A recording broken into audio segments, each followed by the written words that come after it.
It's that time. Let the madness begin. Where's everybody at? LTMB live coming at you. It's Tuesday, May 28th. You sure? Yeah, man. Dates, man. Dates don't mean as much to me. Nah, man. You know, as much as they used to. They meant something when I was in school. Yeah, because you were looking forward to Friday. Yeah, that's true. You were looking forward to Friday and then not looking forward to Monday. Nah. Sunday did not feel like a weekend because you knew you was going to go to school. Exactly. Because it was actually a school night, really, because you got to go to school. It was, man. Dates, yeah, they don't mean it. But yeah, you're right. You about to say one day past Memorial Day. True that. Yeah, shout out to all the veterans out there. And the former. And Trump did not pardon Gallagher. I think that's his last name, right? Gallagher? Is it Gallagher? Gallagher something. I think that's his last name. But yeah, Trump didn't pardon him. I guess that leaked out. Yeah, the other Gallagher popped up. Yeah, the watermelon smashing Gallagher pops up. Yeah, Eddie Gallagher. Yeah, he didn't pardon him because there was talks that he was going to pardon that war criminal that pretty much tortured a Muslim detainee. There was some word out that Trump was going to pardon this guy.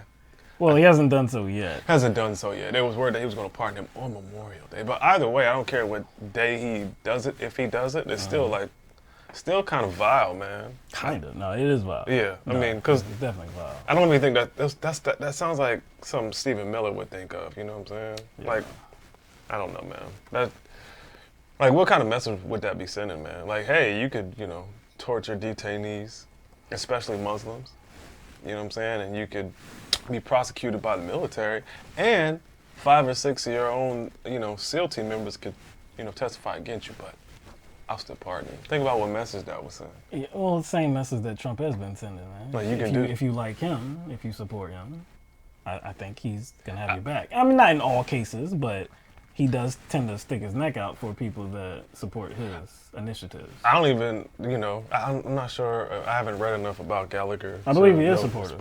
I think it's kind of, it probably serves like a dual purpose. Gallagher supports him, and Gallagher killed a Muslim. So it kind of like it indirectly kind of points to this lack of regard for the life of Muslims too. Yeah, true. That particular human life. Yeah. Again, this is LTMB Live, so welcome everybody on YouTube and Twitch and Periscope Live. If you don't mind, please click the like button if you're on YouTube. We would appreciate that very much. One of our frequent viewers, Jordan, contributor to the show, always calling in as well, always reminds our viewers and us to tell everybody to like the stream. So please do that. Got some stuff to talk about today, just like any other day. Blue Sky likes my shirt. Word. Appreciate that. That's what's up. Like That's the blue. what's up. Yeah, I like it. It's vibrant. It is vibrant. She was kind of all up in the chat early. Yeah, man. mad early. Like she was having her own little show in there. Yeah. We saw you talking about some abortion news coming out of Illinois.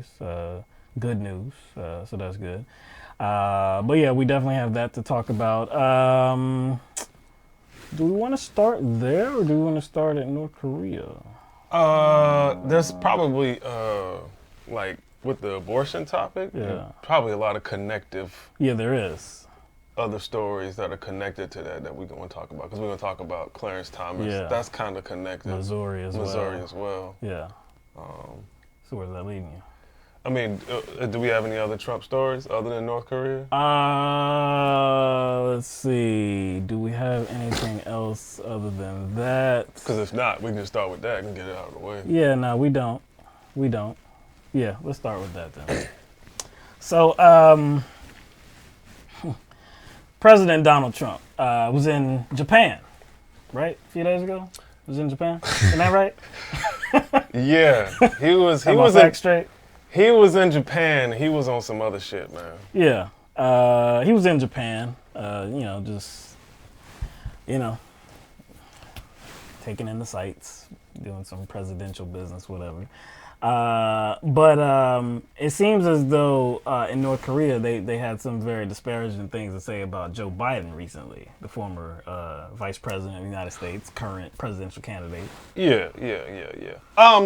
Well, I mean, there's no telling, what Biden would do and how Biden would engage with North Korea if he does become president. But it would make sense that North Korea would have disparaging things to say about Joe Biden. Because as much as, we dislike Biden, his approach to North Korea probably wouldn't be the same. Probably not. Probably wouldn't be the same. I'm not saying he would go to war with North Korea, but he wouldn't capitulate to Kim Jong-un as much as Donald Trump has. True. He wouldn't allow Kim Jong-un to kind of use him to kind of elevate his persona.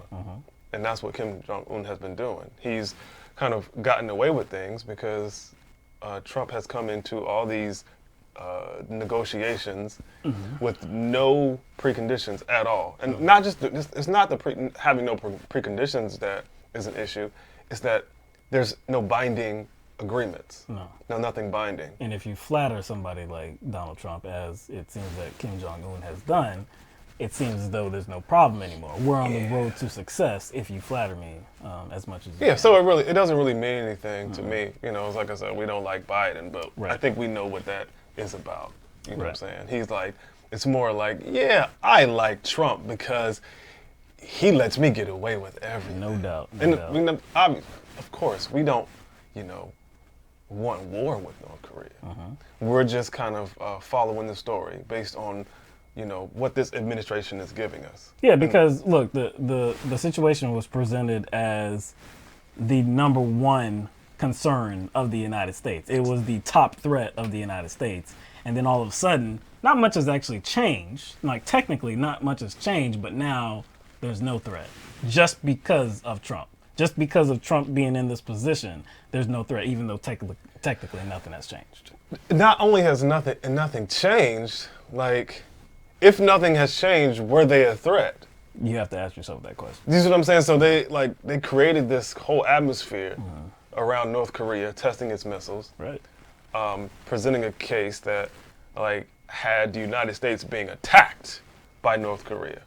North Korea was testing these long-range missiles in order to kind of, I guess, get themselves ready for an attack on the United States. Oh yeah, because their missiles could presumably hit American soil. Like we didn't think so. Right. This is what Trump, the Trump administration, and certain corporate media networks were presenting as a possibility, and we knew that not to be the case. Right. And so throughout the entirety of 2018, actually 2017, my bad. Throughout the entirety of 2017 and most of 2018, Trump was presenting North Korea as this oh no, this is like nuclear winter type thing. We need to blow these mugs off the map. Yep. Kim Jong-un needs to get his act straight. You know what I'm saying? I got a bigger button. I got a bigger button. So it was him and his administration who was building this up. Right. So if nothing has changed since technically, right. He's still testing missiles. Right. He's going to reopen the testing site. If nothing has changed since then how does Trump's position change? That's the question. So let's get back to Joe Biden. So again, there were some disparaging comments about Joe Biden out of North Korea. There were some insults saying that he was, quote, a fool of low IQ. Talked about some embarrassing moments in his life, talking about one moment he fell asleep during a speech by President Barack Obama. Talked about how he plagiarized in school back in the 80s, I believe. Just, like I said, it was just, it was just a disparaging, hit piece on Joe Biden. I have no feelings on it. The actual piece, I have no feelings on it. Again, like you laid out, it would make all the sense in the world that they would have some type of feelings about Joe Biden and they look at him in a particular type of way. But the actual things that I have no opinion, like whatever, you can say what you want about Joe Biden. I don't care. Like, I have critical things about Joe Biden too. If you want to make fun of him, you want to, fine, go at it, right? But anyway, so President Trump, as the president of the United States of America, there is a certain type of manner that is expected, a certain type of behavior, especially when you're talking to like foreign counterparts, you know, allies or opponents. You know, it's supposed to be. You know what? I've heard Trump say "America first" before. Right. I heard him say America that before. first.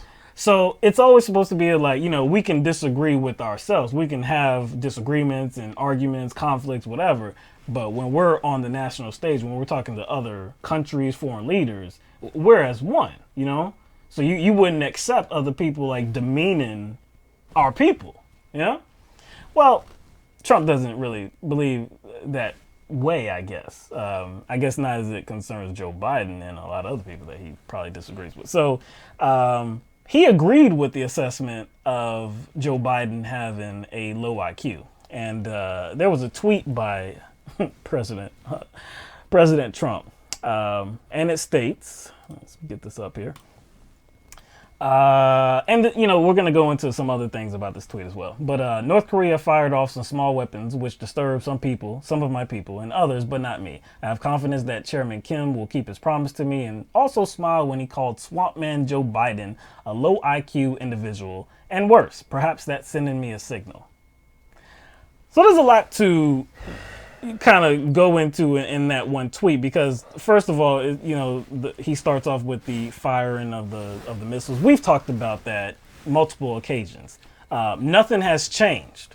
North Korea, they are still doing these tests. They are still firing off missiles. They're not hurting anybody. It doesn't seem like it's antagonistic or anything like that. And they never were. They never were, right? But they were framed as such.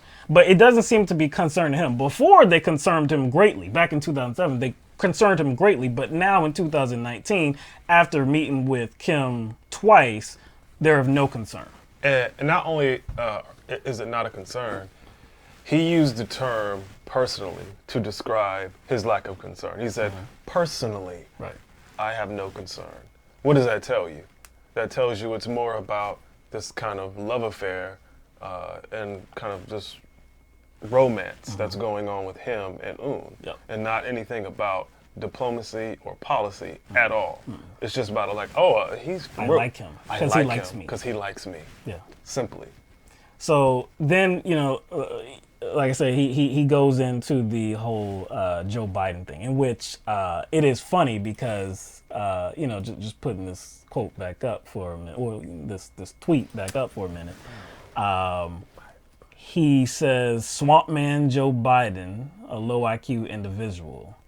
But in this tweet, which was deleted, but it wasn't deleted for a minute though, he spelled Biden wrong. Yeah, see that's the thing. If you're gonna call somebody low IQ, you better be sure you spell their name wrong. Yeah. Or their name right. Better be sure that you spell their name right. I mean, it's only 5 damn letters. It's not only like 5 you letters. haven't seen it before. It's damn. Smith might be harder to spell, man. Smith might be a little bit harder to spell. You think so? Might be, man. But I don't know that I've even heard of the word or the last name Biden before Biden was president. You know, so the he's vice not- president. Right, true that. But still, it's not like I'm very familiar. It's not like he has a last name like Cumberbatch or something. You know what I'm saying? Biden, 5 letters. Like you Or it's not like he has a name like a middle name like Jeff Sessions, like Beauregard or said. something. Yeah, you like. might struggle with that. You might struggle with that. Yeah, but Biden, like I said, you've no doubt seen that many times. It sounds like he was trying to sound it out. Biden. Biden. There we go. Yeah, let me put that on. Yeah, again, it just in the face of what Donald Trump has displayed himself to be, I just think it's amazing that he can kind of publicly disparage other politicians like that. Yeah. I have no problem with criticizing politicians. That's fine. We do it all True. the time. True. But I don't think that's the hill he can stand on. You know what I'm saying? Not Trump specifically, especially after he was so pissed at Nancy Pelosi for calling him, essentially a criminal, Right. guilty of a cover-up. True. You know what I'm saying? Yeah. You would think he would kind of pipe down and play nice, right? Because that's what he wants. He wants everybody to play nice with him. Civility. Right. But he did.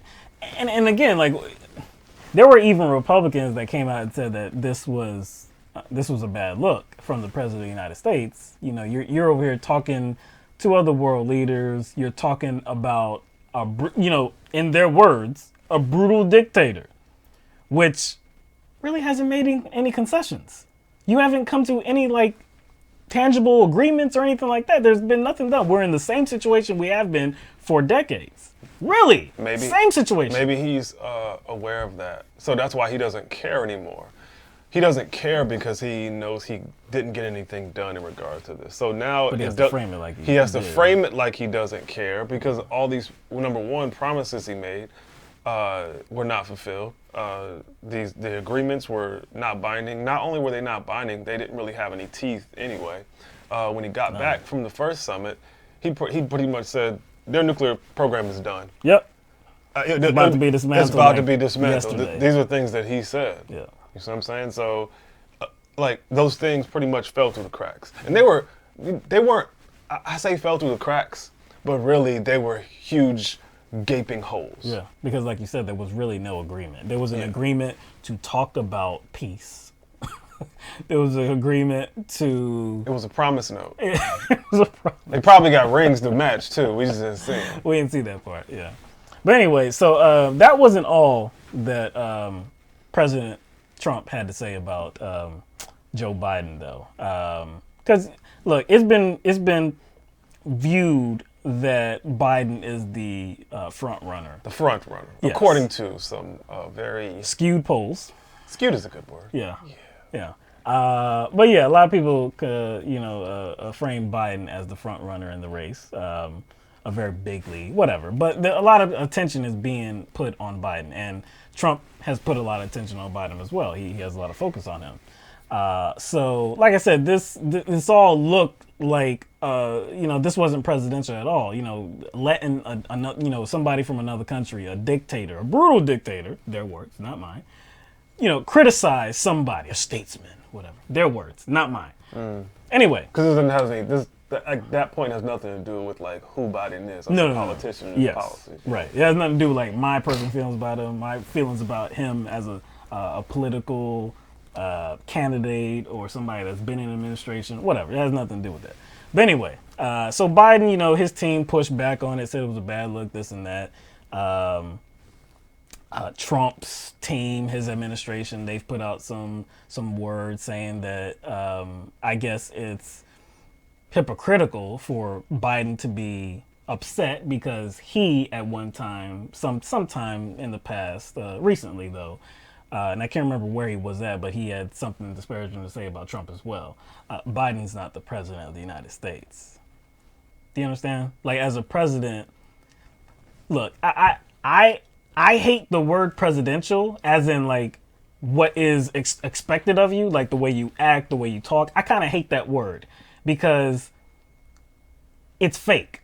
Really, presidential means fake to me. In a lot of senses, it means fake to me.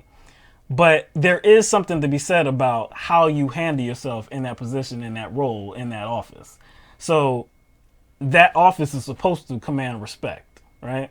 So if you don't treat yourself or you don't treat others with respect, you don't treat that office with respect, how can anybody respect that office after you're gone? You know what I'm saying? Like, it just sets up a bad precedent. So I get the feeling from a lot of people that, like, him being okay with Kim disparaging Joe Biden in this way was a bad look. I get that. Yeah, I mean, and I do hate that word presidential because I think the concept the concept of respect based on your position doesn't just apply to a president. Right. You know what I'm saying? Like, it would apply to, I don't know, a boss. It could, yeah. It could apply to a boss or a manager of a business or a company. Right. When you're talking about a president, though, it's that much more because he has the big mic. He has the big stage. Yes, he has the big mic. He has the big stage. There were things that I knew that I couldn't do or get away with, or there were things that I don't know, that I could not see myself doing either when I was a manager. Right. You see what I'm saying? Like, there were things that were expected of me that weren't expected of employees, and I understood that. Of course. You know what I'm saying? So they can say things, and they could, you know, I guess behave in certain ways. They can be a little bit more loose. I couldn't. You had to, you had to be above that. I had to be above that because people were looking to me to be something. Right. People were looking to me to be kind of a neutral figure because I controlled that environment. So in order to make everybody feel like they were on equal footing and were in an environment where they felt that they could kind of trust their work environment and trust me, I had to behave in a certain way. I can't be mad at that considering the position that I had as a manager. So anyway, so Trump, like I was beginning to say, you know, he had some more disparaging things to say about Joe Biden, and now he's back stateside. I guess it's acceptable now. So again on Twitter, he said about Biden, referencing some old news, an old legislation back in the 90s. He said, anyone associated with the 1994 crime bill will not have a chance of being elected. In particular, African Americans will not be able to vote for you. I, on the other hand, was responsible for criminal justice reform, which had tremendous support and helped fix the bad 1994 bill. I'm glad. I'm just so glad. Our president is thinking about us. And when he thinks about us, the first thing that comes to his mind is crime. Yep. Really appreciate that, Prez. Yeah. Because you know you're gonna be changing all the black people's lives if you just deal with that one issue. Appreciate that, dog. Like I'm tired of like these politicians using black people as a pawn. Right. Knowing good and well that they truly don't care about the issues and the plight and the struggles of a particular group. In this case, it's black people. Are we seriously going to believe that Donald Trump, a man that purchased an ad in the newspaper for how much? I forgot how much he purchased the ad for. I don't know how much it was, but it was a full page. It was like $40,000. It could have been more than that. I can't remember. After they were exonerated. The Central Park 5. He took out a full page ad, a front page ad.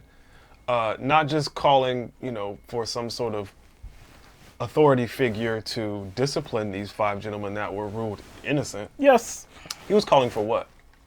Death penalty, wasn't it? Death penalty. He was calling for the death penalty of 5 individuals. Innocent individuals. Yes, 5 innocent individuals. So you really think I'm going to believe Donald Trump if he was more engaged in politics at that time? In 1994, he wouldn't have been on the same page as Joe Biden. This is a guy who has retweeted neo-Nazis. This is a guy that has retweeted false statistics about who's responsible for white deaths, saying that it's more black people. More black people kill white people than white people kill white people. This is the dude that retweeted something like that. Also retweeted known white supremacists as well. White supremacists that push the Great Replacement theory and white genocide. So, yeah, I'm pretty sure he's not just sympathetic to individuals and people that look like us. He's just kind of using Biden as some sort of proxy to place himself at some sort of, I don't know, like seat of sympathy with black people, and even though he's never sat in that seat. Yeah, it's a little transparent. It's a little bit transparent. This isn't a defense of Joe Biden at all, because we have very strong feelings about who Joe Biden was and is and will be in the future. You know, what we believe. So we have very critical thoughts about Joe Biden. This is not a defense of him, but to think that President Trump is going to display himself to be the better guy for black people? Come on. And the better guy for black people because of this one specific thing. Like, think about that. Come on. Like, think about what that suggests, you know what I'm saying, as far as how he sees black people. You know what I'm saying, in relation to, you know, what is the most important political What even his idea? you know what? I was about to say, this whole crime, like, that's that was Kushner's little pet project. And why? Because of his damn daddy. Because of his daddy, man. Come on, man. To frame this as though this was like, yo, you know what? I really see the disparities in our society and how black people, man, they're really being taken advantage of, and the system is really throwing them under the bus, and we got to do something about this. Before, you would think that it would be a little bit more broader than just sentencing. It would be focused on, let's say, issues that, I don't know, Black Lives Matter brought up. Maybe how they got in jail in the first place. How they got in jail in the first. Or you would think that maybe he would have regarded NFL players kneeling a bit more tactfully. He would have regarded that and spoken about that a little more tactfully. If he was really concerned. Instead of talking about sons of bitches. Sons of bitches. They need to be fired. They need to be fired. Getting thrown out. Yeah. And again, Colin Kaepernick was specific. He was specific about who his focus was. Right. What about the flag? Wasn't about the anthem. Wasn't about the military. Right. He lined out exactly what he was trying to bring attention to. Correct. But this is the guy for black people, though. But that's the guy. This is the guy for black people. That's the guy for black people. And then for the most part, how much rhetorical input has Trump offered about this, this crime reform? Come on. Criminal justice reform bill. How much rhetorical input has he added? Not much. Where has he been? Not much. He's just taking credit for something that he had nothing to do with. All right. So let's leave Trump right there. So let's go to Indiana. Well, not Indiana, really. Washington, D.C., the Supreme Court.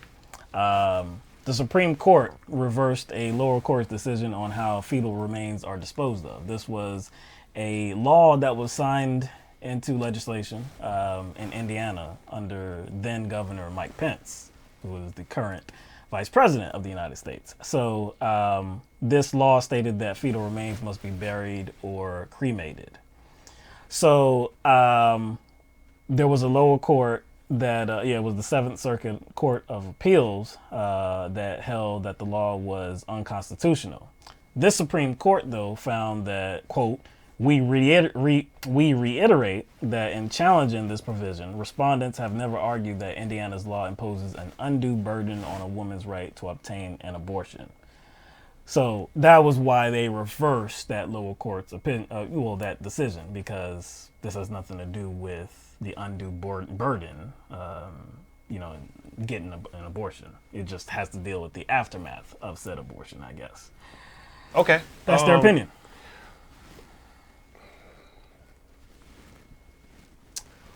Who's going to pay for these ceremonies and burial services? That's my question.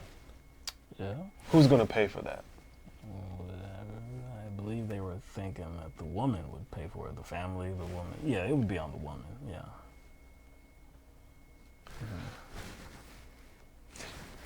I'm just trying to figure out how that works. Like, how do you force someone to have a ceremony? I don't know. How can the government? How is that constitutional? How's that constitutional? How can you force someone to carry out some sort of ceremony?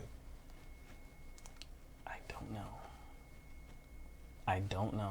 I really don't know. Because again, confusing. If abortion is legal, right? If abortion is legal, right? How can they step in and try to dictate the aftermath of that, especially when it involves a specific activity, like a ceremony? I don't understand that. I don't believe. You see, I guess it's customary for humans, not fetal remains. It's customary for humans to be either cremated or put in a box, buried, right? So their opinion is that these are humans. So the same thing should apply. I don't think there's a law, though, mandating that humans must be put in a box or cremated, though. Exactly. That's the thing. It's not a law. So if there's not a law that humans be cremated or put in a box, in general, right, when they die, then why make that required because of fetal remains? To force an undue burden. To force an undue burden. to force an undue burden. It's like a backdoor way of saying, like, hey, if you get this abortion, you got to pay for this. Yes. To make it that much more involving, you know? It's just another way to try to get around the decision, the Roe v. Wade. It's just another way to try to get around it, to say, hey, okay, so it's constitutional, it's lawful for you to get that abortion, but you're going to have to go through a lot more to get it done. It's not just going to stop at your visit to, whatever professional that is, you're going to take care of it. No, it doesn't stop there whatsoever. There's still something that's left after that. There's a cost after that as well. So anyway, that was the decision of the Supreme Court, which I do disagree with. But there was another matter that the Supreme Court did not decide to take up. And so it was still dealing with Indiana, and there was a provision, I believe, in that legislation that was blocking abortions on the basis of race, sex, and disability. So the Supreme Court chose to not take up that case or that provision. They decided to just let the lower court's order remain, and that was the Seventh Circuit Court of Appeals, and they blocked that Indiana abortion law. So that's the way it is now. So it's going to remain as that. So you can't they were trying. Well, Indiana, the conservatives, Mike Pence, they were trying to set up a situation where in abortions, it's common that because of certain disabilities, certain certain things that this life is growing with, either it may not live for long outside of the womb. Right. It has certain deformalities. That's the word, right? No, that's not the word. No. Deformities. There you go. My bad. Anyway, I knew it didn't sound right. But anyway, certain deformities that, like I said, that's going to cause the abortion. That's the choice that the family is going to make, and they're going to get an abortion because of that. They're looking out for the life of the fetus in that case. Exactly. Or a would-be child after it's born. Right. Yeah. But conservatives, they didn't want that to be the case. They wanted to look after these these fetuses and make it so that they have to be born, no matter disability. Regardless if there's suffering. No matter. You have to take that life to term. You have to give birth to that life. You have to. But like I said, that decision was blocked by a lower court, and the Supreme Court decided not to take that issue up. So at least that's good. I mean, at least that's good. Hey, since the baby was born, officially, right, and they have been placed in this third dimension, this planet, the baby's officially born. Regardless of what kind of suffering that baby goes through, at least that baby's soul is now going to heaven. That baby's soul going to heaven now. Right. So they're showing the baby mercy. Right. Yeah. By letting it be born. Letting it be born. Right. Letting it be born. They gotta let it be born because now their soul can move on to heaven. And whatever happens to that soul once it gets into heaven, it's going to look down upon them and thank them. Oh, that's the religious angle. That's the religious angle. Oh, okay. But I thought that wasn't supposed to be like in law. That doesn't matter. It doesn't matter in this case, and you know that. Okay. Because that's why they're pushing so hard on this, man. Because of religion. Because of their religion, man. So there was one member on the bench, one Supreme Court justice, that had something to say about this court not taking up that matter. And that was conservative Justice Clarence Thomas, the only black member of the bench. So he stated, and he wrote, that the court will soon have to address abortion at some time because he believes abortion could be used for eugenics. So this is a quote from Clarence Thomas. He says, Given the potential for abortion to soon become a tool of eugenic manipulation, the court will soon need to confront the constitutionality of laws like Indiana's. But because further percolation may assist our review of this issue of first impression, I joined the court in declining to take up the issue now. So he agreed that the court should not take up this issue, but not before saying that the court should take up the overall issue of abortion at some time in the near future, because of the likelihood that abortion will be used for eugenics. Oh, it's a slippery slope is what he's saying. It is a very letting abortion persist without the Supreme Court saying anything about it, even though the Supreme Court had already said something about it. Let's see. But I guess this Supreme Court has not weighed in on the matter officially. So if you just let it persist, if you just let abortion remain as it has always been for many years now, it will end up leading to eugenics programs. That's right. Roe v. Wade. Roe v. Wade. Landmark decision. 72, I believe? 72, 73. I think it was 72, Somebody correct us if we're wrong. I think it was 72, 73. Yeah. So we're coming up almost on the 50-year mark. We are. 50-year mark. Not long away. Yeah. I don't know about Clarence Thomas, but I would think 40, 50 years would be long enough, right?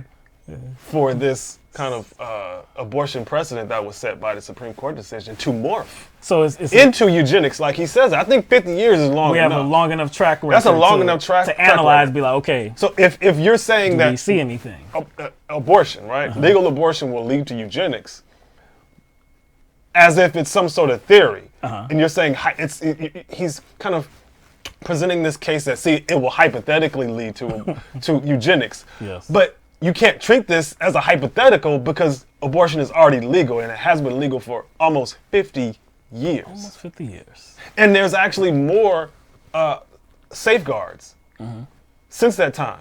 You see what I'm saying? Because it's been addressed so many times now. Not just, at the federal level. I mean, we're talking about in multiple states, it's been addressed multiple times.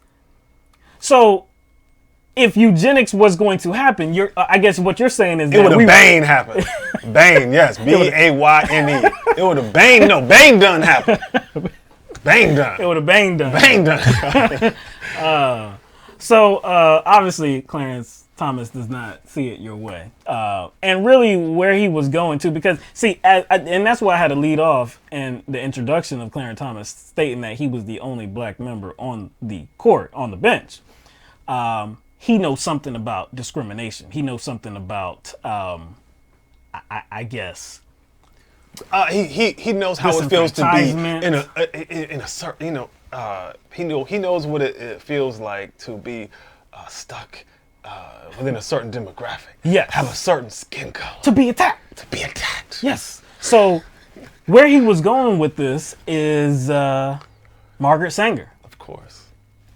Margaret Sanger, who was the founder of Planned Parenthood, who really brought abortion to many communities and put up the first abortion clinic. I know in New York, I know that. And this was in the early 20s. Or actually, I think the first one that she put up was actually like 1915, maybe. She got arrested for it, but anyway. So look, there is a long-held belief, and it is shared far and wide, that Margaret Sanger was a racist and was trying to project and promote eugenics to destroy the black race. I believe maybe one time we've talked about this on the show before. Yeah. Mm-hmm.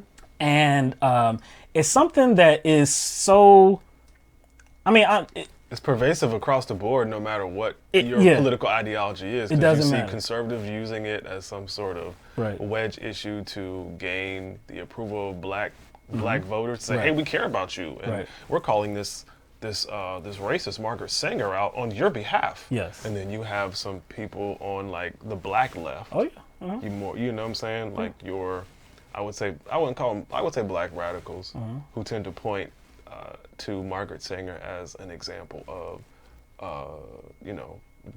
black genocide. Yeah, I believe Angela Davis was one of those people that point to her as being like this.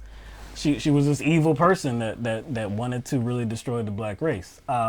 So look, let's dispel that myth just for a second, because I know I've done it a few times on the interwebs. Yeah. I remember one specific. Facebook. I remember one specific time. Oh, you remember that one? Oh, I remember that one time. Because somebody had something to say. Somebody has something to say. Yeah, promoting. And it's always some memes. It's always some fake ass memes, man. No, you see how much it got turned up just like that? Because see, look, I have no problem with you feeling a certain way about abortion. Like, if you personally disagree with it, you think it's unethical, you think whatever, that's cool. That's you. That's your personal opinion.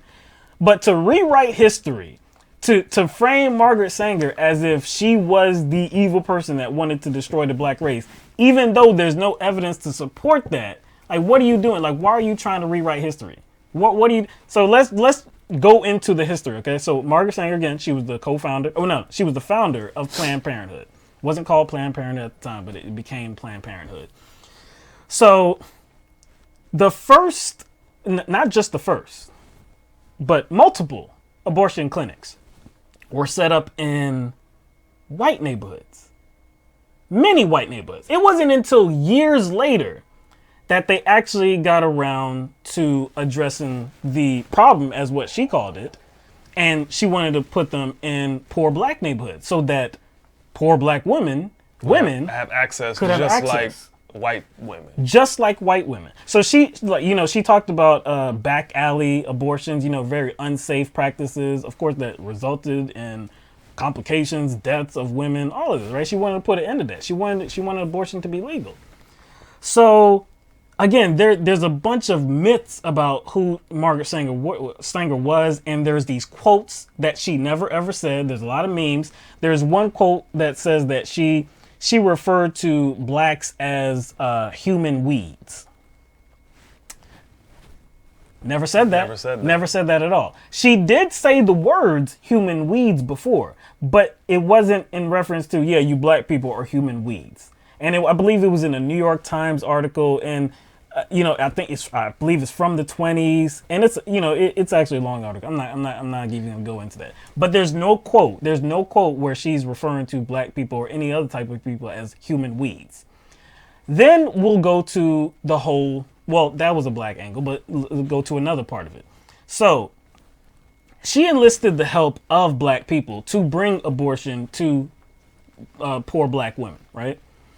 Now, so she had help from W.E. Du Bois, who was the co-founder of the NAACP, right? Martin Luther King Jr. praised her work. He was actually the first recipient of the Margaret Sanger Award, and I believe that was in '65. I don't know. I can't remember when it was. But anyway, she enlisted the help of black people to bring, like I said, the abortion to black communities. Now, there was this one doctor that she was speaking with, and this was a letter that she wrote to him. The doctor's name was Dr. Clarence Gamble.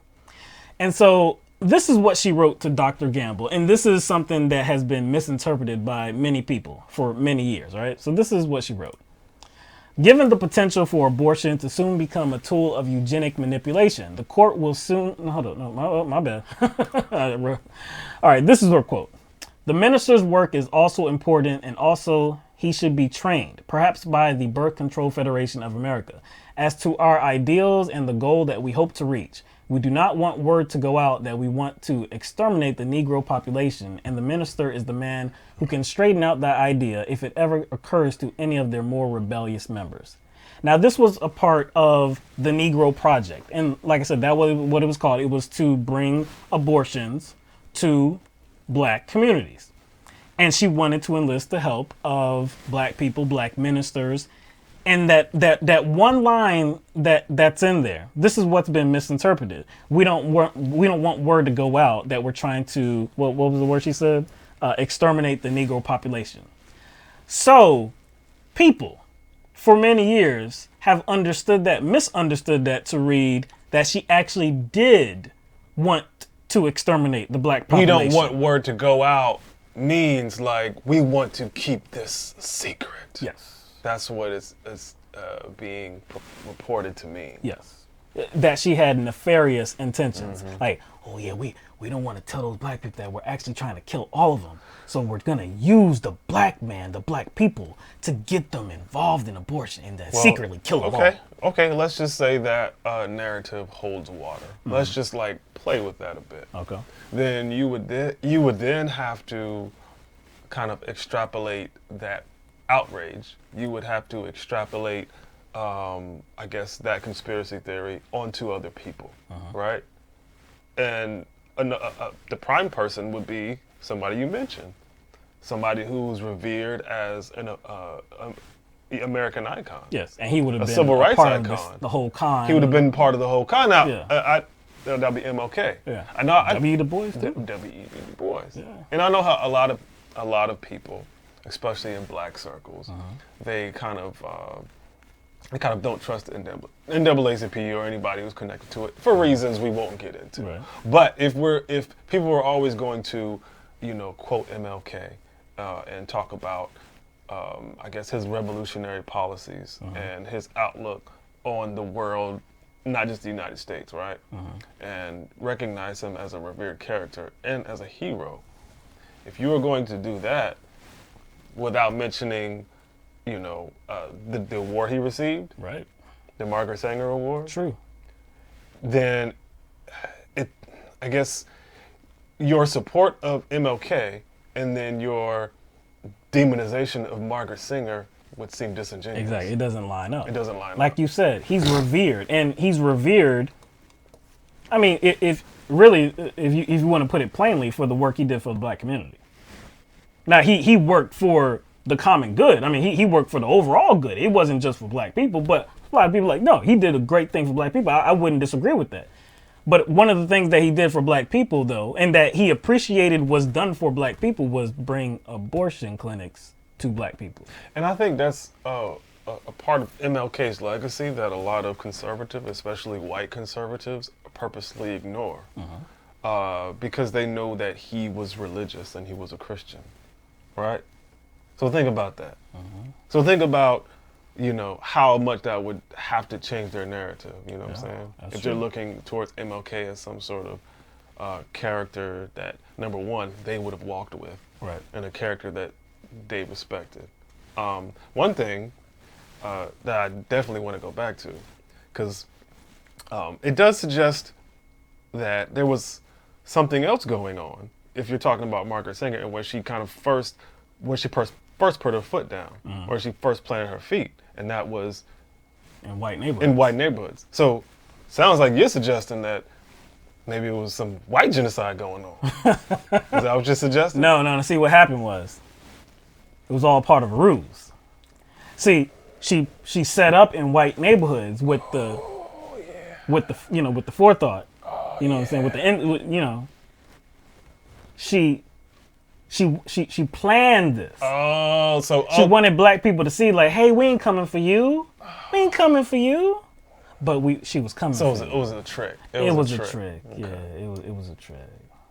Oh, so it's like a pump fake white genocide. Yes. It's like a white genocide juke. Yeah. And really, you just trying to go to black genocide. That's what happened.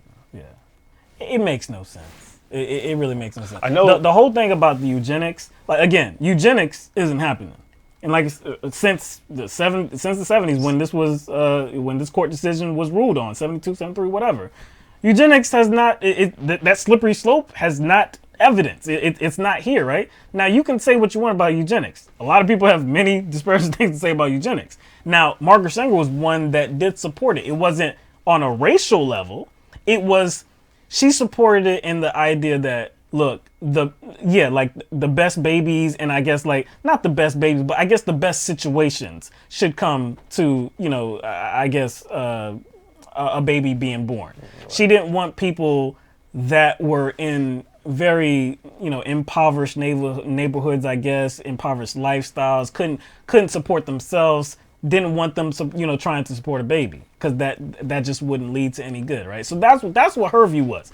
You can think what you want about it, and look, I don't support eugenics because I know that many people come out of horrible situations and they make a success of themselves.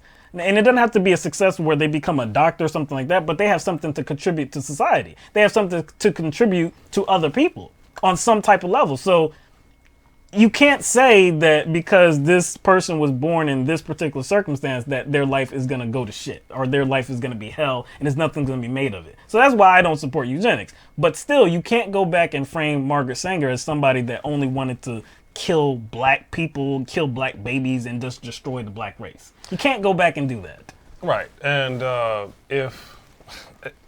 if Clarence Thomas is worried about abortion transitioning or somehow morphing into eugenics, it doesn't make sense because they would still have to make eugenics or eugenics programs legal. Yeah. You see what I'm saying? There have to be like some sort of legislation. Right. That was like, oh yeah, that's good. That's a good policy. That's a good policy. There have to be like policy proposals to make it legal. Right. Because it's not legal. It's because it's not legal now. But I think a lot of people will probably be a bit triggered by your commentary because there's been an accepted narrative surrounding her. It is, man. And the truth, as you always say, is boring. It's boring. The truth is boring. Look, she did speak to this group of women that you could say that they were in the KKK. Like, I don't know if they were in the KKK or connected to the KKK, whatever. They were probably racist, no doubt. So she spoke to this group of women. And so she definitely takes flack from that. Like, I don't say what Margaret Sanger was like as a person, like what her mentality was. Like, I don't know her inner thoughts. I don't know any of her friends. I don't know what she really felt about black people in general. Like, if she thought white people were better than, I really don't know. But in terms of her actions, I can't see where she was like, yeah, I can't stand black people and I want to exterminate them. I can't see that. Specifically. No. Now, the whole KKK thing where she talked to the group of women that were associated with the KKK, she explained that as being like, look, any group that is listening, because this was a subject, this was an issue that she really wanted to educate people about. So she took, whatever audience there was, she was going to be in front of that audience and educate them, especially women, of course, because that's who she wanted to talk to. So you can criticize her for that, and I have no problem with that. Hey, you talk to these KKK, like, don't you have, morals and standards? Like, you can criticize her for all that if you want to. They still have babies. They still can get but pregnant. I can still understand. Hey, why are you, I can still understand. Hey, why don't you let somebody else, why don't you let a racist talk to them? Whatever. You want to criticize her for that? Cool. But still, in her actions, in Planned Parenthood's actions, you can't say that they were trying to exterminate the black population. You just can't say it because it's not there. There is no evidence to even suggest that was the case. All you have are memes with quotes that were never stated by Margaret Sanger. I can't stand this subject, man. I can't stand the inclusion of Margaret Sanger if you're talking about this. But anyway, so on a connected subject, in Missouri, I didn't know this, but in Missouri, there is only one abortion provider in the whole state of Missouri. It's a Planned Parenthood. One abortion clinic. I can't say it's an abortion clinic. It's a Planned Parenthood. Parenthood, yeah. They offer many services. Yes. And abortion is one of them. But that's the only place in the whole state of Missouri that offers abortion. It can't be by design. Oh. You think the state... The state couldn't have been passing laws to make it harder for these places to operate. No. To cause an undue burden? To cause an undue burden. No, of course they couldn't.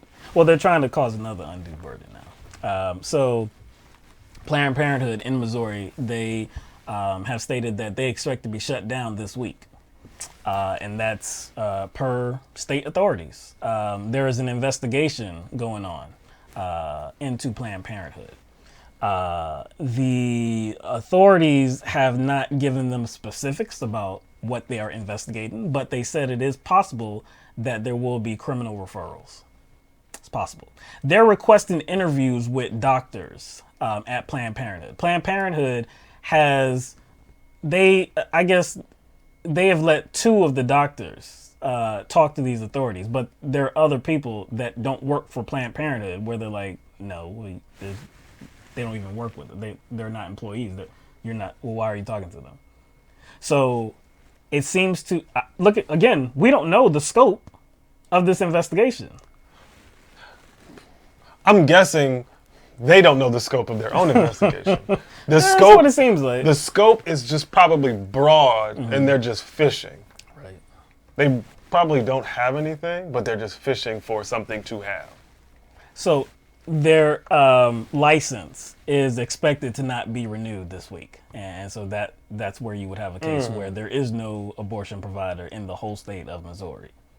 So of course, like you suspect that there is no, that the scope is very wide and it's not targeted to anything. I guess anything that the was focus observed, is just to shut them down. The focus is definitely to shut this clinic down. Right.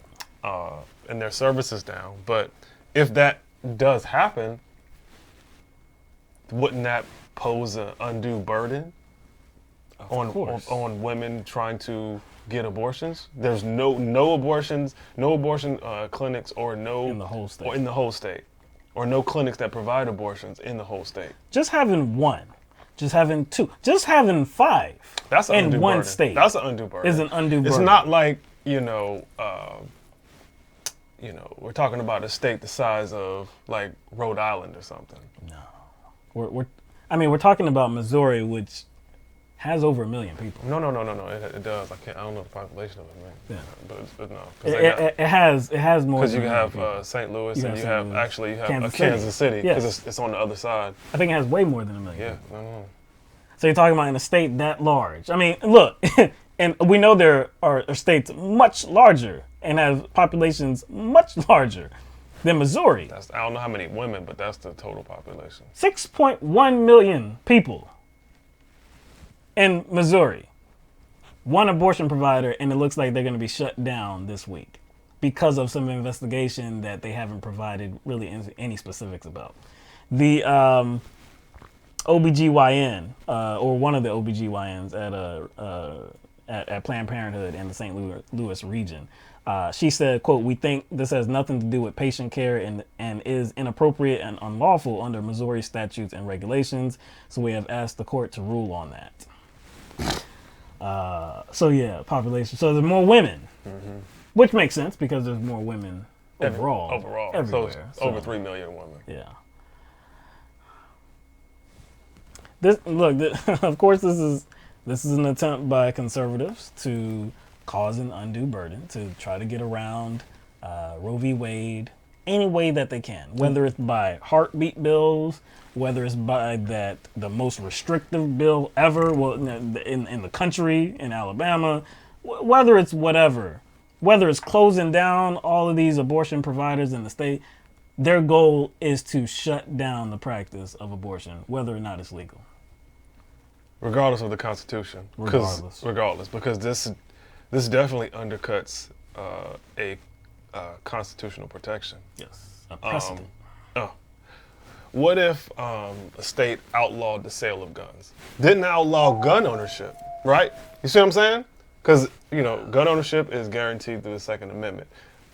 If you kind of are qualified to own a gun. You get your license or whatever. You don't have like certain felonies. So if you can own a gun, then you can purchase a gun, right? So with the Second Amendment intact, what if a state said you can't buy a weapon? Doesn't say you can't own one. Didn't say you can't own one. Just said you cannot buy a weapon in the state. I guarantee you the NRA and most all gun ownership advocates would not just say it's a threat to the Second Amendment, but they would say it's a violation of the Second Amendment. They lose their minds. They lose their minds. Yeah. Lose their mind because it's a constitutional right to be able to own a weapon. Yeah, so if the state makes it hard for you or makes it illegal for you to... And really impossible. Yeah, to kind of fulfill that right, then they are trying to undercut a constitutional protection. So why isn't it the same for Roe v. Wade? Because religion. Why wouldn't it be the same for, let's say, voting rights, right? If for some reason, for some strange reason, they didn't, in an entire county, they didn't make any precincts available, or an entire block of counties, they didn't make it illegal to vote, but there was no voting precincts. Yep. In like a because of some obscure investigation. Some obscure investigation. What was the whole state? We're not outlawing, your voting rights, but there's going to be no precincts this year or this election. Like, what would be the thought? The thought would be you're trying to keep people from voting. You're trying to keep people from exercising their constitutional right. Right. You can still not make something illegal while at the same time undermine the right. Right. Stop it dead in its tracks. Stop it dead in its So tracks. it's not illegal. We're not saying it's illegal. You have a constitutional right to get an abortion. You just can't get one in Missouri. Law of the land, but it's not the law of Missouri. Look, they're really feeling emboldened because, of course, they do have that conservative lean on the Supreme Court, and so they are really believing. They're pushing. Yeah, they're pushing the Supreme Court to act. They really want the Supreme Court to take one of these cases up, and so they can chip away at Roe v. Wade or get rid of it altogether. They really want this to be the case. Many people suspect that if that's going to happen, it's not going to happen for many years. I guess they had a chance they had a chance today to kind of talk about abortion.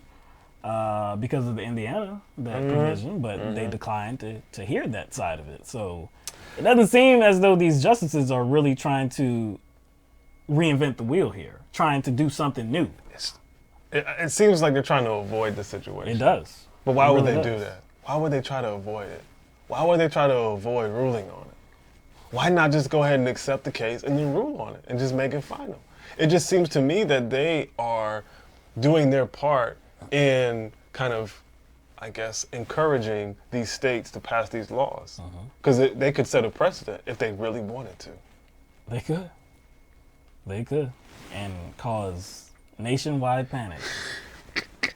Nationwide panic, nationwide frustration, nationwide riots, maybe, probably. So they said, that's their job. That just seems very cowardly for them to kind of kick the bucket. Kick the can or whatever.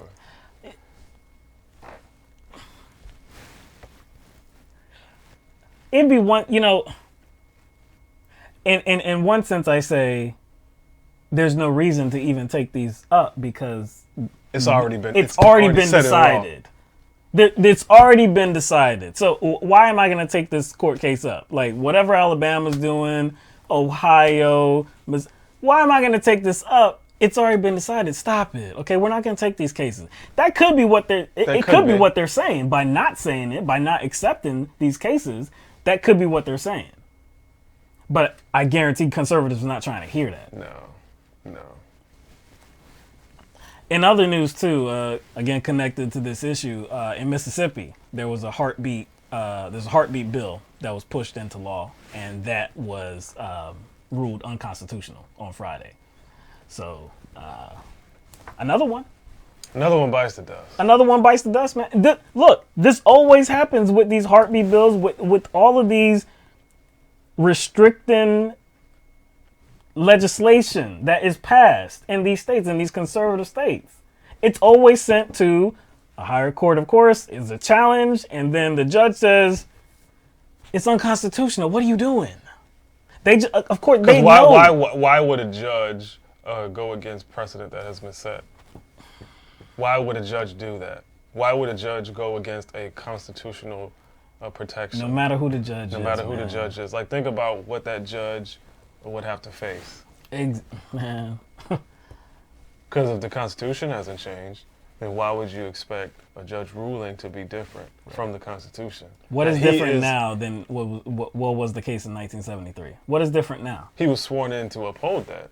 So if he goes against that, he or she runs the risk of being disbarred or their seat being taken. So I don't know why any judge would risk that.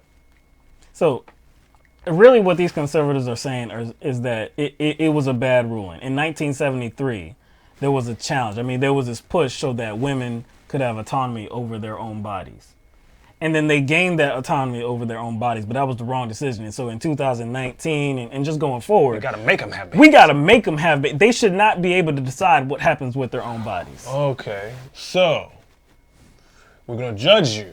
We're going to have some sort of moral condemnation towards you if you abort a child. But if you have the child and you are a single mother, we're going to still have moral condemnation towards you.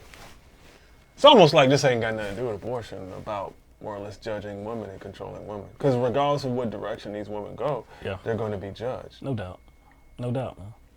Because religion is embedded into our legal system, and it shouldn't be. It really shouldn't be. So, like I said, man, this is going to continue. I assume that, for the next few months, years, this is going to be a subject that we're going to have to talk about, because there's going to be this conservative push in multiple states to do something about abortion, because it's not happening on the federal level. It's not happening on that Supreme Court level. So these states are just going to try to force them to take one of these cases. I don't know. Maybe I'm wrong.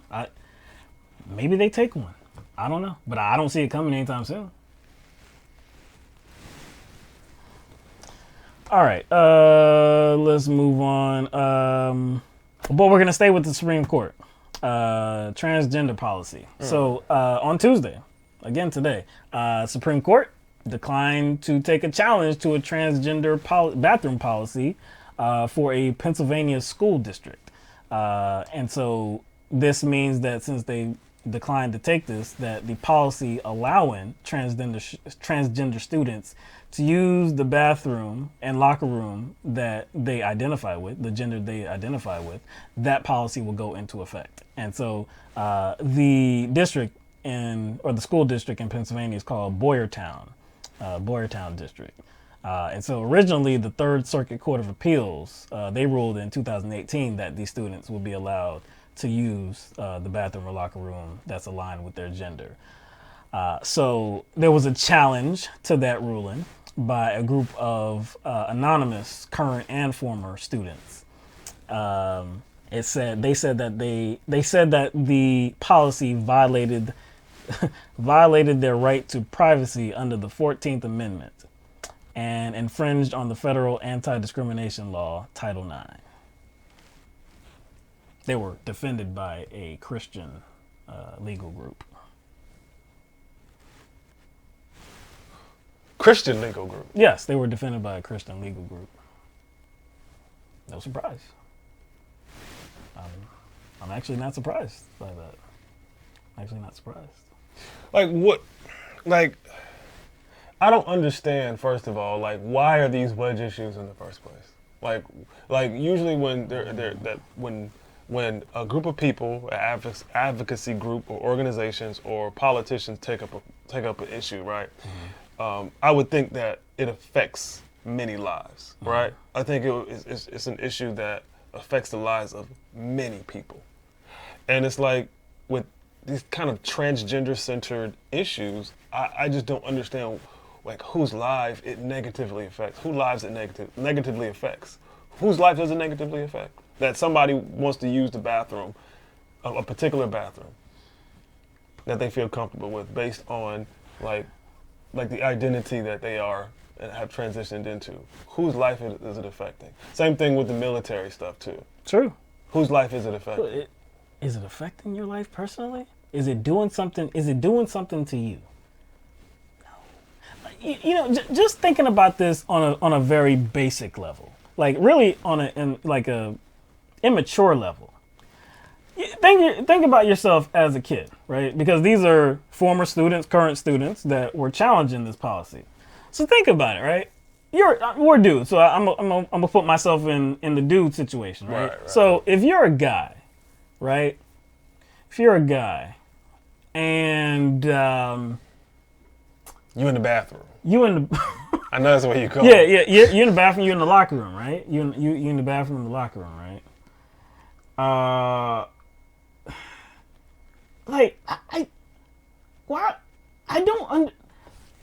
would I really be concerned about there being somebody that identifies as a man, as a boy?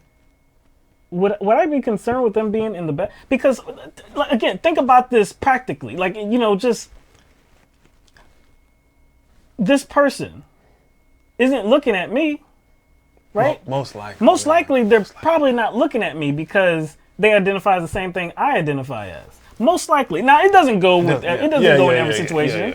But in most situations, that person is going to be looking at the opposite sex. Actually. At the opposite gender. It's most likely that a gay guy is going to come into the bathroom.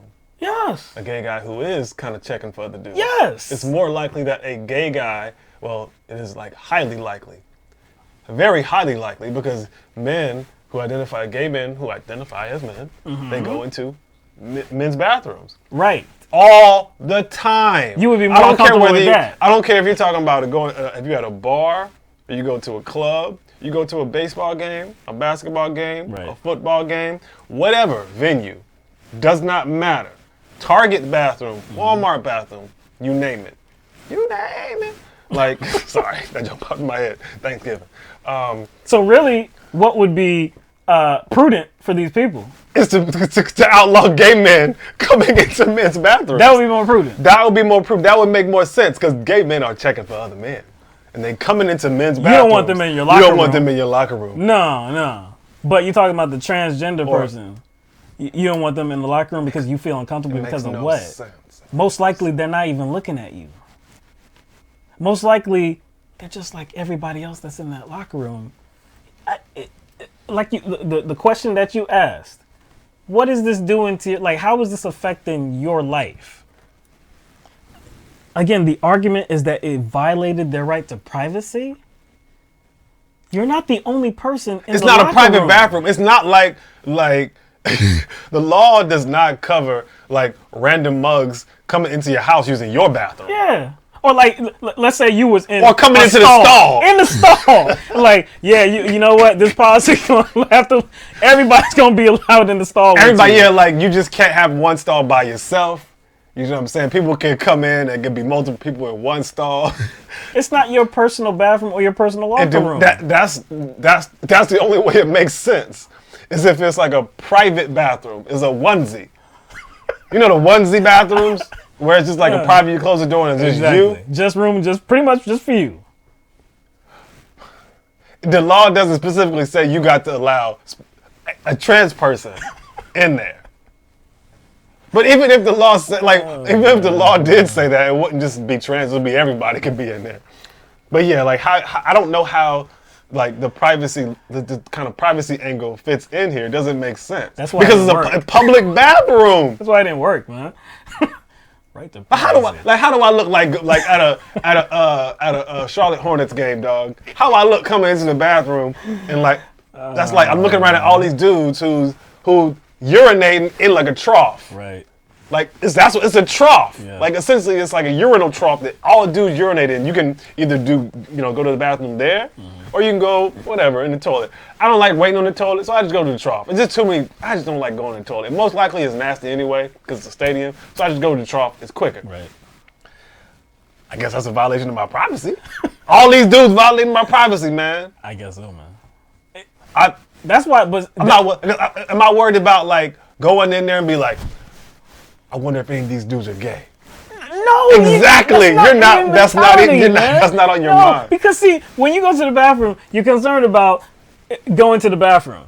Like you don't want to spend any more time than you have to in the bathroom, especially in a public bathroom. You're just trying to do your business and get up out of there. That's it.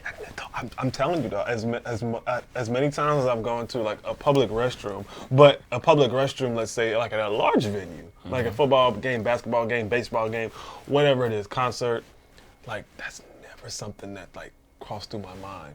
I can't even dude, I don't even look at faces. I don't even look at faces really. And if you do, wouldn't that make you look like the weird creeper? Yeah. Because I'm not paying attention to people in the bathroom. I'm not coming to the urinal trough or to the urinal like stall. I'm not coming there and like let me check out some of these jaw lines. let me check out their jaw lines and make sure these are men's and not trans You know what I'm saying? Your jawline looks suspect. It's not chiseled enough, son. You don't have you don't have that Chad jaw. You don't got that Marine, jaw going on, buddy. So I'm not looking at jawlines to make sure these are real dudes when I'm in it. Because you're just trying to do your business just like a human would do. It doesn't matter, man. You know there are many bathrooms that are unisex. You know that, right? I mean, we know that, right? There are many bathrooms, especially in workplaces where, there's unisex bathrooms. And they have, obviously there's privacy once you get in there, but yeah, both genders go in there. Yeah. Both sexes, sorry. If that's possible, if that is possible, then why is this an issue? Come on, man. Again, this is a conservative push, a conservative effort, and they just want these people to go away. Really, they just want them to go away. They don't want to have to be concerned with them because they make them feel uncomfortable. You know what I'm more concerned with than a trans person coming into the men's bathroom? I'm more concerned with dealing with the possibility that I have to do number 2 in a public restroom. Yes. I'm more concerned with that. Yes. That would be a bigger concern. I hate doing that out in public. Not because it's embarrassing or something, because you should poop like every day. You should defecate every day. Right.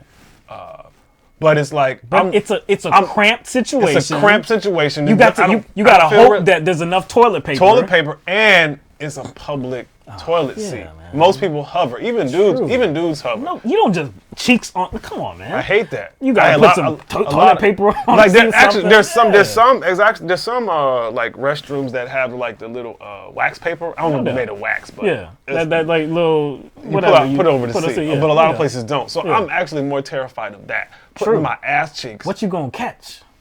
You know what I'm saying? What you gonna catch, man? Yeah, I'm more concerned with putting my ass dirty cheeks humans, man. on a public restroom toilet seat than I am with trans people coming into the damn bathroom. Not even an issue. Man, I don't know how many trans men, I have no idea how many I have shared a bathroom with that have been in a bathroom with me. You know why you don't know how many? I don't pay attention to none of them. No matter, I don't care how you were born. I'm not paying attention to you in the bathroom. If you say something to me in the bathroom, I'm like, oh, okay. I'm not in the frame of mind to be talking to you in the bathroom. I'm just not. Unless we went in the bathroom together. I know you. Oh, yeah. You know what I'm saying? If I don't know you and we in the bathroom, I'm not paying attention to you. And sometimes, in certain cases, especially if you go to a sporting event, there may be like, yeah, how about those Raiders? Something like that. Something like that. Yeah. But at that moment, I'm just worried about relieving my bladder. That's it. That's all I'm worried about. There might be some again, and this would be like a drunk situation. At clubs, bars. Hey man, I'm like, now that has happened before. Yeah, I'm like, yo, why are you touching my back? Exactly, son? dog. Don't be. Come on. While I'm peeing, while I'm urinating. You want to talk to me? We about to be outside, right? Come on, man. You ain't got to talk to me here. But see, even then, you're like, it's annoying, but you're still like, okay, he's drunk. So. But yeah, this is a stupid issue for me. This is real dumb. This is really stupid, man. And I mean, as stupid it is for us men as well, there's actually privacy, nothing but privacy in the women's bathroom. Nothing but. There are no urinals. There's no open urinals. Nothing but privacy. So it makes less sense. It makes less sense to be afraid for women. Yes.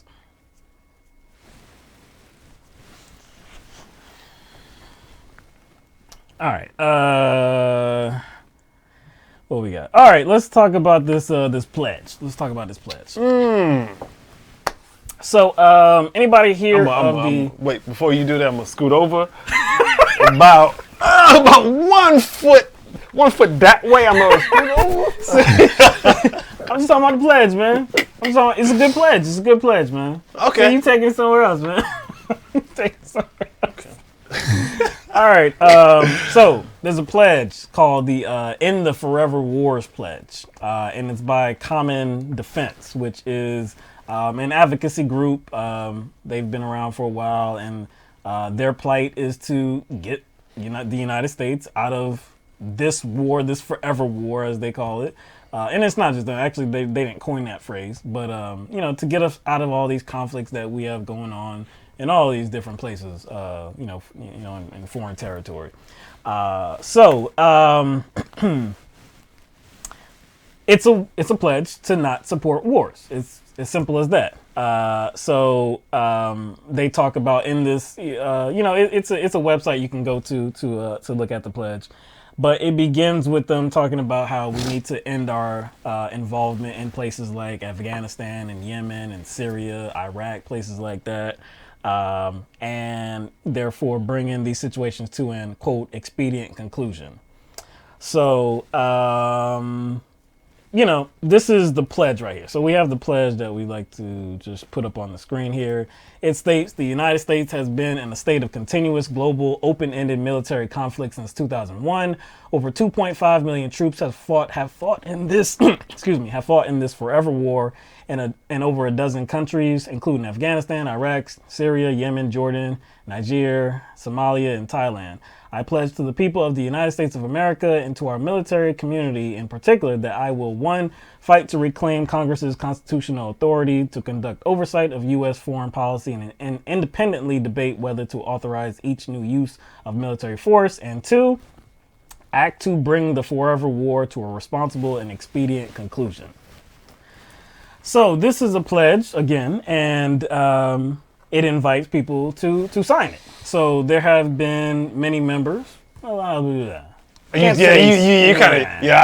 about to roll that back. Yeah, right? I can't say that. There have been several members of Congress, Senate and the House, that have signed this pledge, and there's also presidential candidates as well.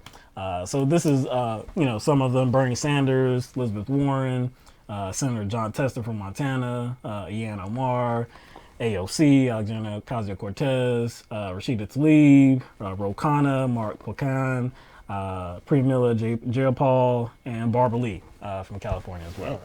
So most of those names, very familiar. Very familiar. I'm not surprised to see any of those names. No. Maybe, I guess, if I had to pick one person off of that list, it would be Elizabeth Warren.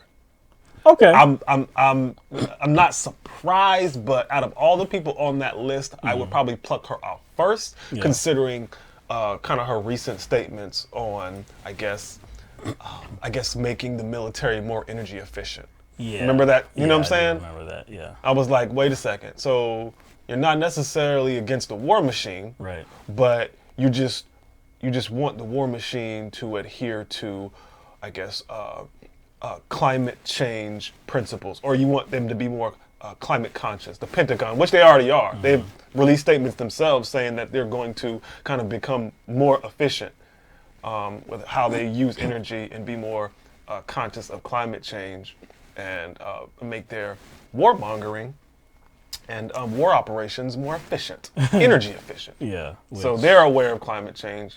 Which sounds like bullshit. Really. It sounds like, wait a second, you're not really changing anything. You just understand that you have to adjust your approach and how you engage all of our conflicts. That's it. But kind of Elizabeth Warren piggybacked on that and was like, kind of, that's what we need to do. And I was like, wait a second, do you realize what you're saying? So that's why I'm surprised she's on the list. But I will say that her signature on a pledge like this, noting what you just said, it may not mean anything, because you remember she is one of the co-sponsors of Medicare for All as well, and you see how she responded to that at the same time. That question, she was like, kind of waffly. Very, very waffly. Waffly. So it doesn't seem as though like what she puts her name on, she's like committed to that at all. So, but at least she put her name. At least she put her name on this, because this is, we're entering the 2020 presidential election season. Right. So, as expected, there's going to be a lot of flexing. There's, you know what I'm saying? So, whether we can trust the flexing, or whether we can actually, define the flexing as, legitimate and truthful, that you put your name out there, and again, that's it. You sign it or you don't sign it. It's the season. It's flexing season. It's flexing season, as you say. Yeah, no doubt. So again, you saw some of those presidential candidates in Warren and Bernie Sanders. Also, Mike Gravel from Alaska. Of course. Yeah, he signed it as well. That does not surprise me. Oh, no. That will be the first person on the list, Right. in my opinion. Right. Grab him. Right. Also, who new to the list is also Andrew Yang. Andrew Yang has Yeah, signed you as said well. that. So, Yeah. So he's the fourth Democratic presidential candidate. That makes sense. Yeah, it does. That makes a lot of It sense. does. So, look, I mean, this is not a new pledge. It's not a new pledge. It may be getting some new focus, new attention, because there are presidential candidates that are signing it. Andrew Yang becoming the fourth. But again, it's not a new thing whatsoever. So, I mean, I'm looking at some names that are not on the list. We know that there is a lot. We know that there is.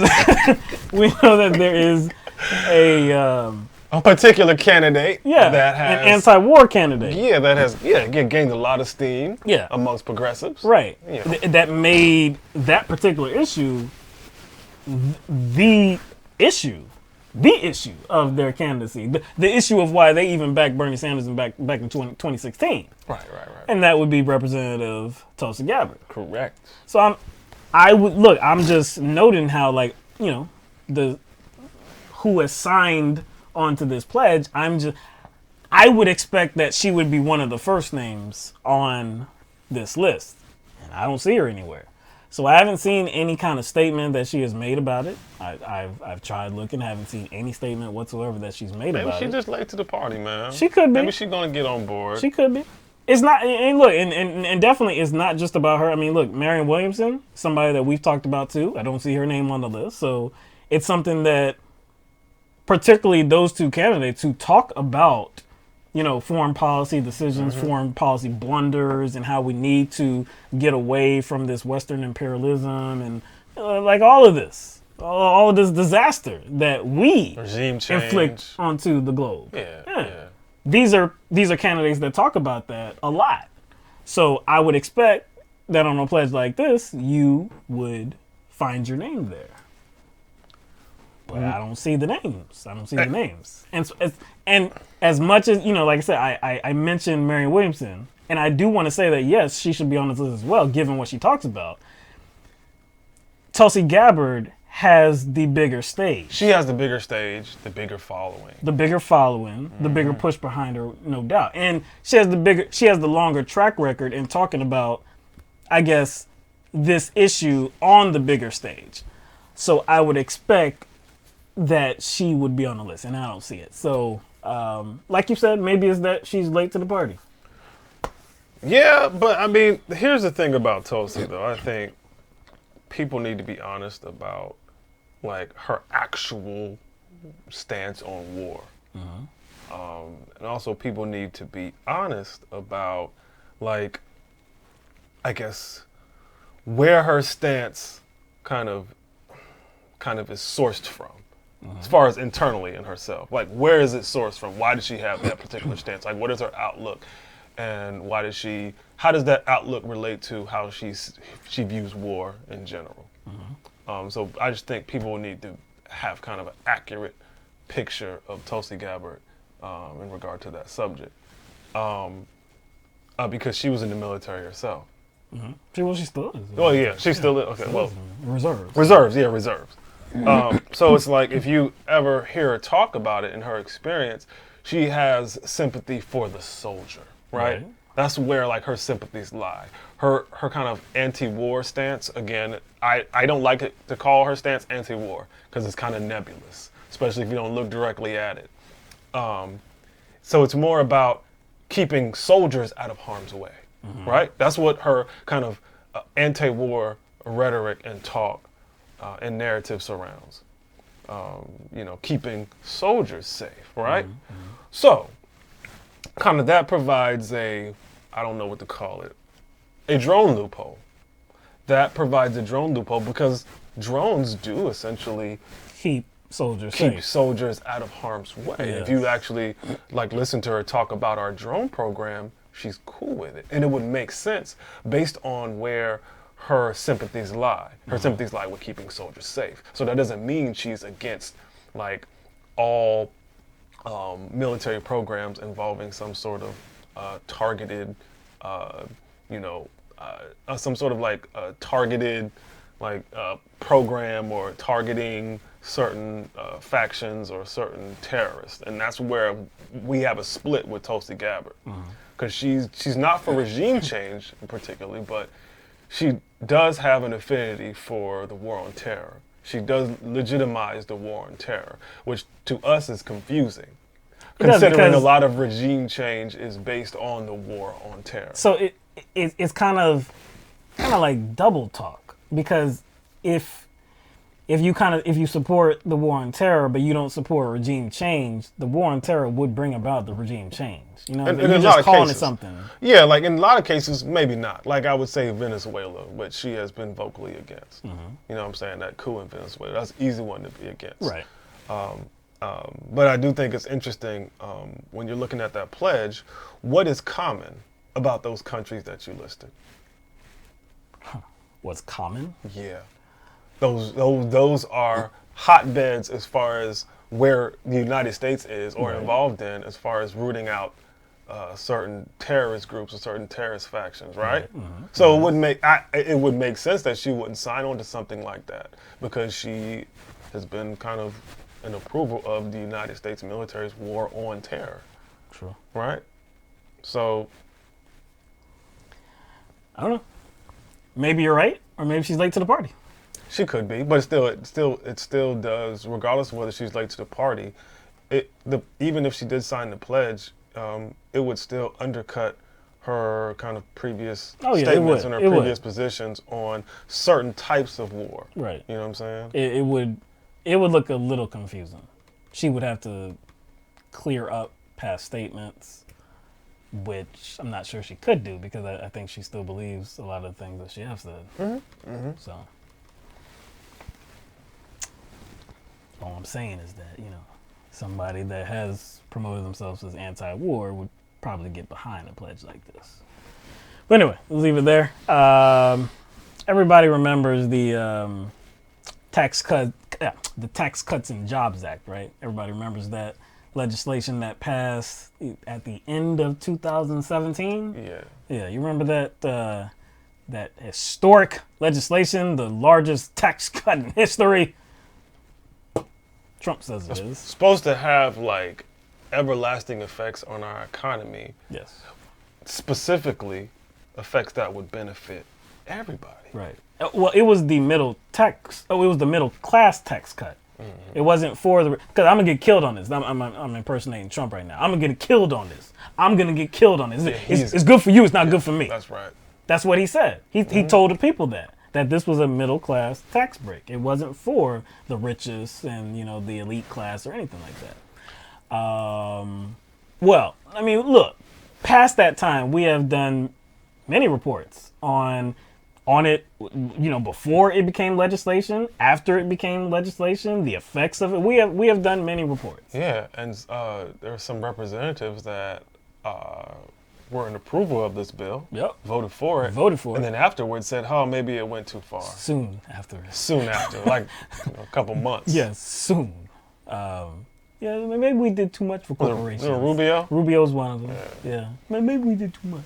We went over. Yeah. Anyway. But yeah, we talked about it led to historic stock buybacks. Historic. Biggest ever. Largest ever. Historic. You think they were going to reinvest in the company? Like reinvest in workers? Research and development? You think they were going to do that? Like raise wages? Because you have to, because that's not going to kind of raise the profile of your corporation. No. You're going to inflate the value of your corporation. That's gotta boost that stock price up, man. That's profits. And reinvesting in your company in a productive way, paying your employees fair wages won't do that. Oh, no. So again, we have talked about this many times. And so there is now a new report by the Congressional Research Service. And it's a congressional think tank, okay? New report. Reveals that the economy and wages are growing slower than what Republicans had promised. Damn, I wish somebody would have saw this coming. I wish somebody would have called this coming. The report found, quote, on the whole, the growth effects tend to show a relatively small, if any, first-year effect on the economy, end quote. Relatively small, if any, first-year effect on the growth of the economy. I think the report also said that the tax law's effects on the economy were smaller than those that were predicted by a slew of forecasters. A slew. A slew. A slew of and I'm just like, forecasters. what? So there was a slew of forecasters that were predicting some sort of like overarching positive effect it would have on everyone. I was like, where? I bet. I want to know who this slew is and where they at. I bet you they had a conservative bent to them. I bet you they had a conservative bent. Corporate bent. Ooh, a corporate bent. I think that's better. Yeah, I think that's a little corporate better. A little corporate bent. I'm talking about who are these? Where's the slew of people at? Who are they talking right now? Like, and what data were they using, and who were they listening to? Because that's a good point. Because you brought up the data. That's a really good point because we actually used data. Before. From I'm talking CBO, about before. From the Congressional Budget Office. Before the legislation was even passed. We used that data and we saw that, this is going to cut revenue. This is going to increase the debt. Mm-hmm. And then after 10 years, it's going to actually fold over itself over and over again. Yes. We saw all of that before. In the midst of this being passed, we saw all of that. Afterwards, another report saying, oh, actually it's even worse. That I think because, at the time it was like 1 trillion dollars it was going to add to the debt, right? And then after it was like, oh no, it's actually more. we kind of underestimated there. Sorry about that. But yeah, it's actually going to be a little bit more. And so now we have this report pretty much at the beginning. Well, shoot, damn. This is near the middle of 2019 now. This is in the second year of it being passed. And we now find out, as if we didn't already know, that it really didn't do anything. Mm-hmm. Well, it did something. Oh, it did something. It did something. That's right. Now, the article that you sent me, I wish it would have been a little bit more explicit, but direct about what it actually did. And one of the quotes from the article that kind of jumped out on me, that seemed a bit like, why don't you just say what it really is? And that quote was, the CRS found wages were still not growing as quickly as the economy writ large. Why not just say that there's some people who made some money? Wealthy people, elite people, right. Corporations pocketed some cash because it says the economy grown. It did. So why not just say that, hey, yeah, the economy grew. Certain people's economy grew. Right. But the people that matter the most, the people that bear the most financial burden, the people poor that people, were the supposedly the target of this legislation. Workers, laborers. Or the focus. Yeah, the workers, laborers, they didn't see a net benefit. Why did it not just say that? If you're going to say that, hey, hold on a second, we noticed that the economy grew, but not as big as it should have. Oh. Well, it's like if you're going to mention wages didn't grow with the economy, essentially what you are saying is that there are a bunch of people or a few people or a small group of people that benefit. Yes, taking advantage. Advantage of it, and then the wages didn't follow. Right. Like that's pretty much what they said, but great. The article was, informative on a basic level, but why not just say it explicitly? These mugs just kind of like screwed everybody. Well, because it wasn't an opinion. You see, in an opinion piece, they give it to you ruggedy raw. You know what I'm saying? They get really pretty much they would give you the truth and lay it out like it's the truth. The Hill, which is where this article came from, it says adjusted for inflation, wages grew 2% in 2018, less than the 2.9% GDP growth rate. For workers in production and non-supervisory roles, wages only grew 1.2%. Wow. And it's like, if you calculate 2.9% for someone already, or like a CEO or CFO or whatever, if you calculate 2.9% of $1 million or billions of dollars, man. that far outpaces 1.2% for somebody who works $30,000 to $40,000, $20,000. That's bringing in much less money, man. Much less, man. But see, look, we already knew the deal, man. We knew it was a con from the beginning. Donald Trump has continued the con after the midterms, saying things like, "Oh, there's going to be a 10% tax cut for regular people, middle class." That's nowhere. Again, we're over 6 months after the midterms. It's nowhere to be found. Why not include that in the bill? That just seems like some. If you're going to do it, right? If you're going to do it, that's what you intended to do. Why not put that in the bill? That seems like maybe you would have got Democratic support. Maybe if you were actually trying to do. But see, that just seems like some sort of I wouldn't call it a guilty conscience because I don't think he has a guilty conscience. Oh, but, no. Yeah, but I think it's just lies. He knows he has to sell a bag of flaming shit to the American people. Because re-election is coming up. Again, so in order to sell that, you have to put out some bullshit promise. Hey, after I hook up, after I hook up the elites, after I hook up my people, after I hook up the corporations, right? After I hook up the fat cats. I just wanted to use that word. I just want to use that word real bad. Fat cat. Yeah, I know, right? Makes me think of that show. What's the show? Which one? What show was that had a fat cat? You talking about Rescue Rangers? Rescue Rangers. That's where I went with my head. I thought fat cat. Monty. Monterey Jack. Monterey Jack, yeah. Well, that's way off topic. Off topic.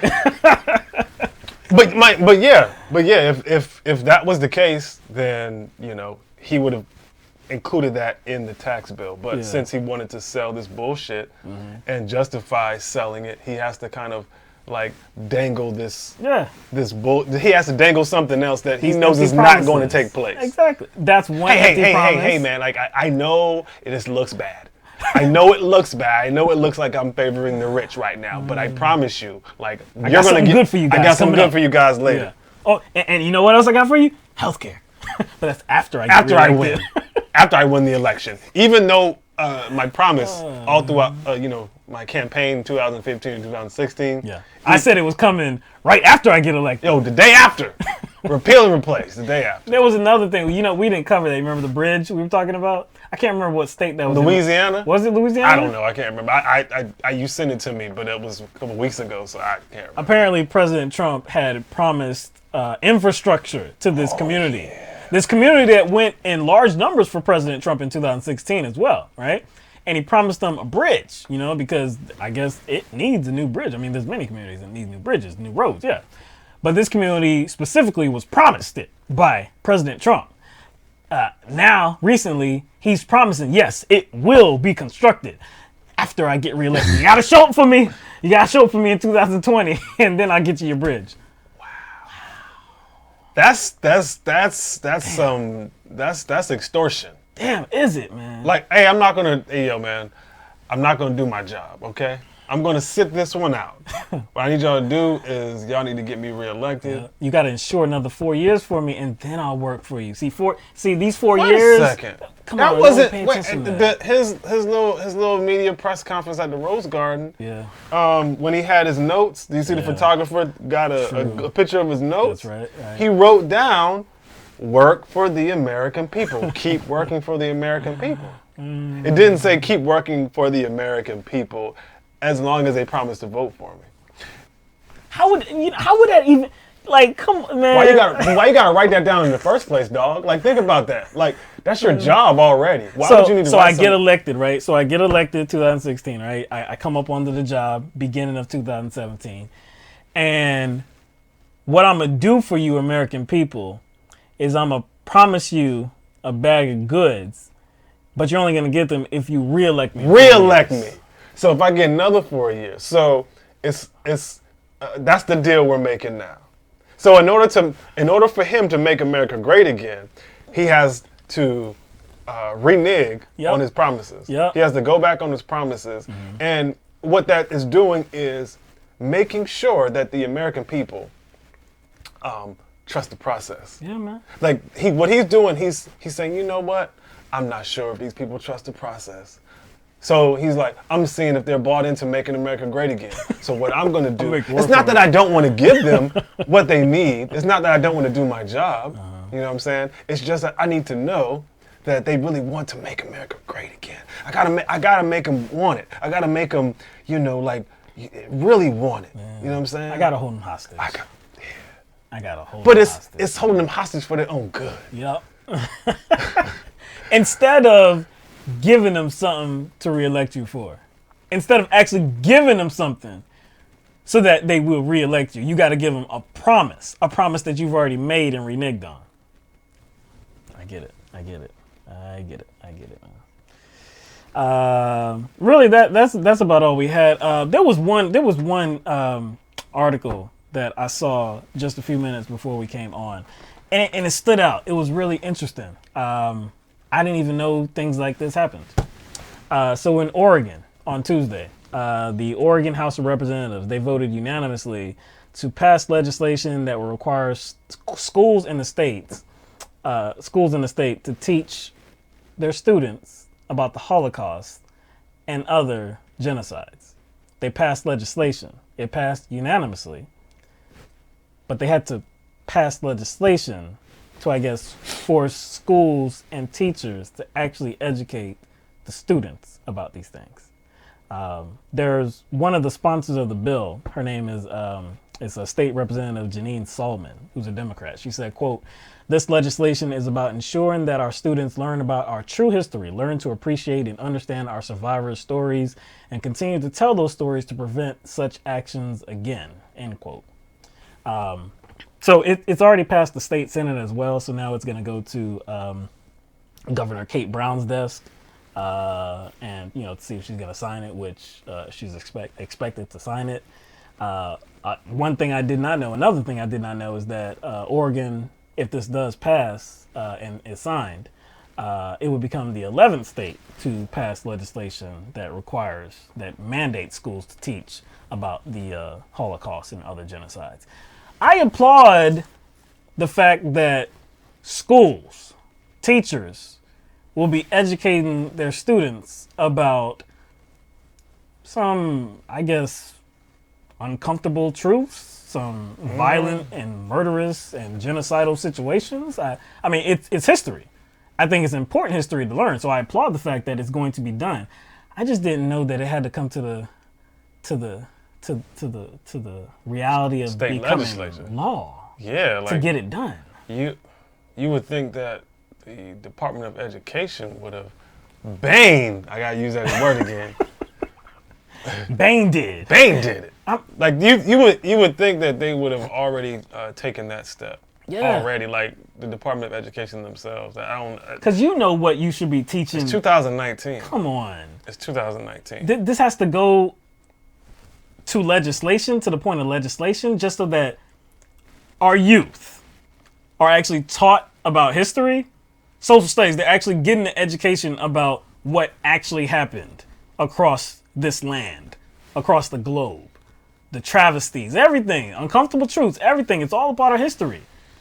You have to pass legislation so that it ensures kids get this education. I mean, look, I think it's fantastic that they will. I just didn't know that it would have to come to legislation. I do like the statement that you just read, mentioning not repeating history. Yeah. You know what I'm saying? Yeah. And we talk about that all the time. When you don't have an accurate framing, or when you don't have like an accurate perception. True. Or you have kind of a distorted idea of history and the United States' place in history, then yeah, you kind of tend to develop a misconception of your government. Right. And things keep occurring. It's like just a long line and nothing ever changes. Yeah, like I don't even like to use the phrase "history repeats itself" because history is not sentient. It's not. History is just what we create. So I think we should start saying like, we repeat our mistakes. Yeah, like precedent is established, and that's it. Yeah. Like nobody ever changes it. Nobody ever challenges it. That's a good step. I mean, I'm still like a little weirded out It is weird. I'm weirded out by It's the fact weird, that man. you know the Department of Education in that state didn't take steps so that that was already a part of the curriculum. But Like, who was holding it up? Who was like, nah, no, we shouldn't teach that. Nah. If this is done, though, I like to propose a bill. We should definitely teach the truth about the Civil War and slavery and Jim Crow and segregation. Trail of Tears. Oh, good gosh. Yeah. And maybe... The Indian Removal Act. Dude, all that stuff. all of that. Black Wall Street? Please get that in a textbook or something. Please get that somewhere. Like, I mean, I remember... Internment camps.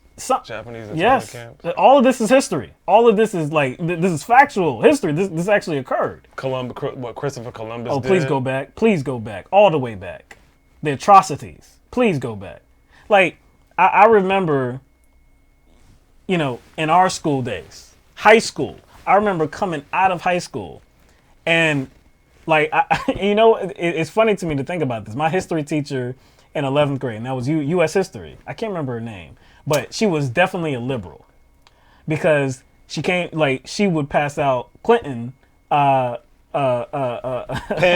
and buttons, right?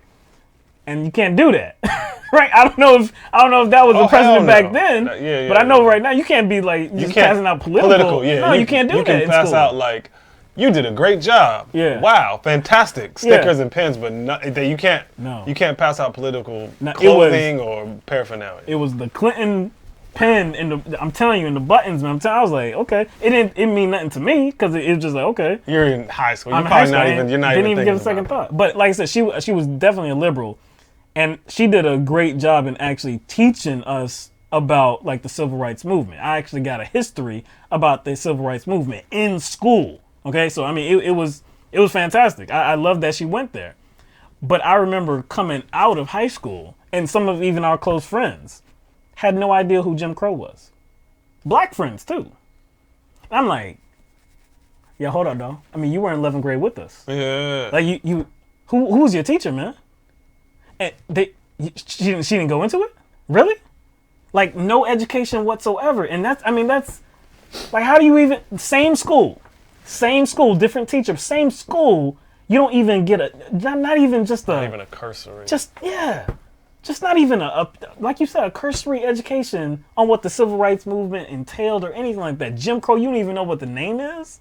So I'd like to propose a bill to make that mandatory, because obviously it's not. It's real sad that it has to come to that. It's real sad that it has to come to legislation. But we are talking about Oregon too. The Oregon was like get designated as a white supremacist safe haven state. Yeah. Can't remember what year, but it was a long time ago. It was designated as a state for white people. Yeah. Oregon, they're kind of progressive now. Yeah, Oregon now is, kind of viewed as, one of those progressive states. So now I'm not shocked to learn that this is happening. Yeah. I mean, the whole subject is shocking, but that it happened in Oregon doesn't shock me. Would it happen somewhere like South Carolina? There are other states that passed this. I wonder if South Carolina is one of the states. Yeah, was like, if like Mississippi, Alabama, Georgia, that's the first states I'm checking. Mississippi, Alabama, and Georgia. In the McConnell state. Kentucky. Now, I wonder if there's a link, man. I'm gonna have to look somewhere else, man. You would think the article would have provided a link. Yeah, let me see if I can. Especially if it said 11 other states or whatever. There are a number of other states. Let's see. Schools. Laws requiring teaching of the Holocaust. United States. Okay, hold on. California. Makes sense. Illinois. North. Yeah, New Jersey, North. Florida. Florida's, I don't know. They're southern, kinda. Kinda, yeah. New York, Michigan. That's not 11 though. So depends on when that page was updated, but I saw some Pennsylvania. This is kind of old. So maybe that's what I was thinking. It didn't get updated. So that was like 2 years ago. There So were at least we got another handful. Yeah, but there were no southern states except for Florida that we. Maybe they're late to join the party, so we'd have to look. Well, they're gonna be very late. they're gonna be very late. See, yeah, I'm gonna have to get a link because I'm not finding like you would think that they would provide like a list. Okay, Oregon's the 11th, or would be the 11th. What are the other 10? I mean, yeah. Oh. This was in 2017. Look at that. That's funny. You ask and you shall receive. Holocaust left off South Carolina schools teaching curriculum. Why leave that off? Oh, maybe you leave that off because if you actually even teach the basics of the Holocaust and kind of, I guess, who was the ringleader? Who was the ringleader? Who was the primary orchestrator of said Holocaust? Adolf Hitler. Yep. You might have to teach that he got his ideas, his eugenics ideas, from us. You see what I'm saying? I can see why there's apprehension about teaching about the Holocaust because it automatically will take you to certain places. Yeah. You know what I'm saying? Because as much as, we, like you talk about Adolf Hitler and how evil he was, he got his ideas. Yeah. It wasn't like, it was just like a He said this too. That he said this in his own words. He got his ideas from us. He was inspired by us. And that was almost like, that's like an evil person's way of it's like a little slight jab. Mm-hmm. It's like, oh, so I'm the evil one? Okay. Yes, I am evil, but guess where I got it from? Nudge, nudge, So I'm pretty sure that's I'm not saying it would automatically get taken there, but I don't know how you avoid that. Yeah. I don't know how you avoid that. I can't find a list of the other schools or the other states, but I would be. You kind of also have to mention some of the corporations, the American-based corporations that essentially participated in the Holocaust by way of providing the Nazis with materials,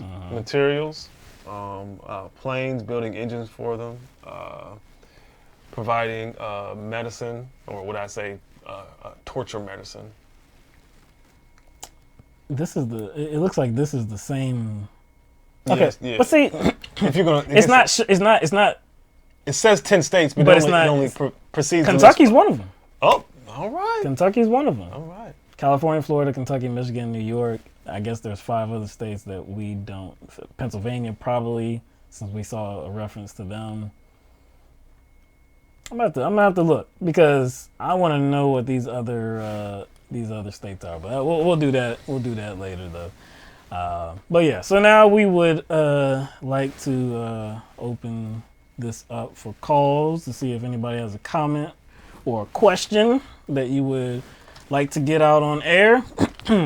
It's easy to do so. All you have to do is call the number. The number is 669-900-6833. It is scrolling at the bottom of the screen right now. So let's set this up.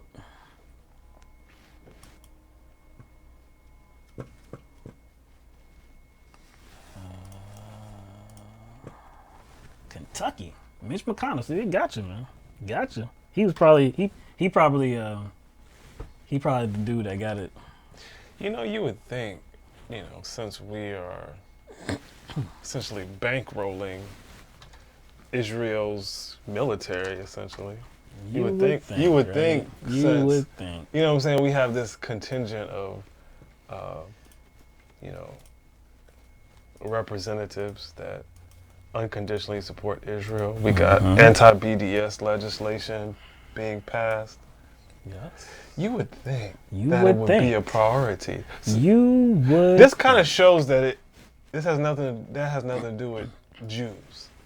You know what I'm saying? Like in a country that is supposed to be behind Israel 150%, you would think that having curriculum that recognized the Holocaust and everything that led up to it, You'll see it in other moves. You would see it in other moves instead of It's just bankrolling them. You said and just bankrolling Israel. That kind of illustrates that the support of Israel has nothing to do with Jews. Being Jew, being right? Jewish. Like Yeah. No, man, I don't think so. I don't think so. But I always thought it was. I didn't always think this, but like probably like when I was in my early 20s, I started seeing like this support for Israel to be very sinister, especially from Christians. I started to be sinister because, you know, anytime you talk to a Christian about Israel, it's always based on the Bible or Revelations, right? Mm-hmm. That's essentially where the support for Israel comes from, unconditional support. It comes from the Bible because Israel is, you know, throughout the Bible. Yeah, and no doubt. I guess a part of Revelation, that's Christians' favorite part of the Bible because that's, you know, when all the drama goes down. Mm-hmm. But like, you know, I started thinking it was sinister because in that kind of story, in that Revelation narrative, Israel gets destroyed. Like it gets destroyed. It gets wrecked. It gets wrecked. Right. So like, essentially, they want Israel to remain in place because they want to see Revelation take place. They want to see it. They want to see it get destroyed because it's part of Revelation. It's part of a prophecy. Part of a prophecy. It's part of a prophecy. So they want to see it get destroyed. That's essentially like that. That seems to be the foundation of why they want it to exist. And also, I mean, in line with what you said too. I mean, we know that like your devout Christians too believe that. I mean, if you don't believe in Jesus Christ and believe that He died for our sins, and you know, and that's the way to the promised land. If you don't believe that, then you're going to hell. So that means Jewish people. Oh damn, that's crazy. That's why I think that the support for Israel is very disingenuous and sinister. Yep. For both of those reasons. All right, so we have a caller we'd like to welcome to the program. Make sure we can hear him. I think that's Jordan. I believe this is Jordan. All right, it's coming from the 253 area code. You're on the air live with LTMB. Hey, you guys already know who it is. What's going on, Jordan?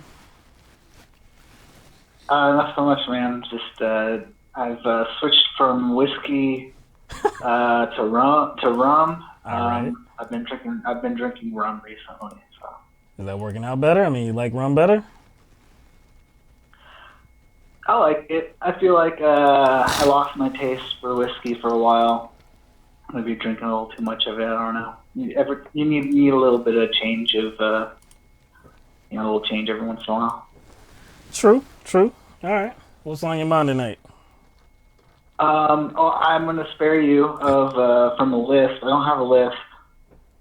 That's very unfortunate. I guess I just wanted to complain. And, Hey man, go ahead. We got complaints. Yeah. Yes, I'm tired of debating with reactionaries. It's so tiring. It's like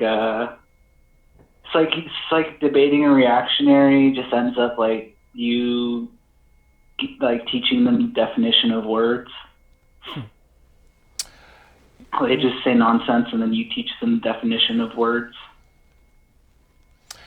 You know, I kind of have found myself in those same situations, but like there are different, I guess, factions or different groups I would consider reactionaries. When we talk about reactionaries, that's more or less like a term that's used for kind of like toxic nationalism. You know what I'm saying? We use that for like fascist.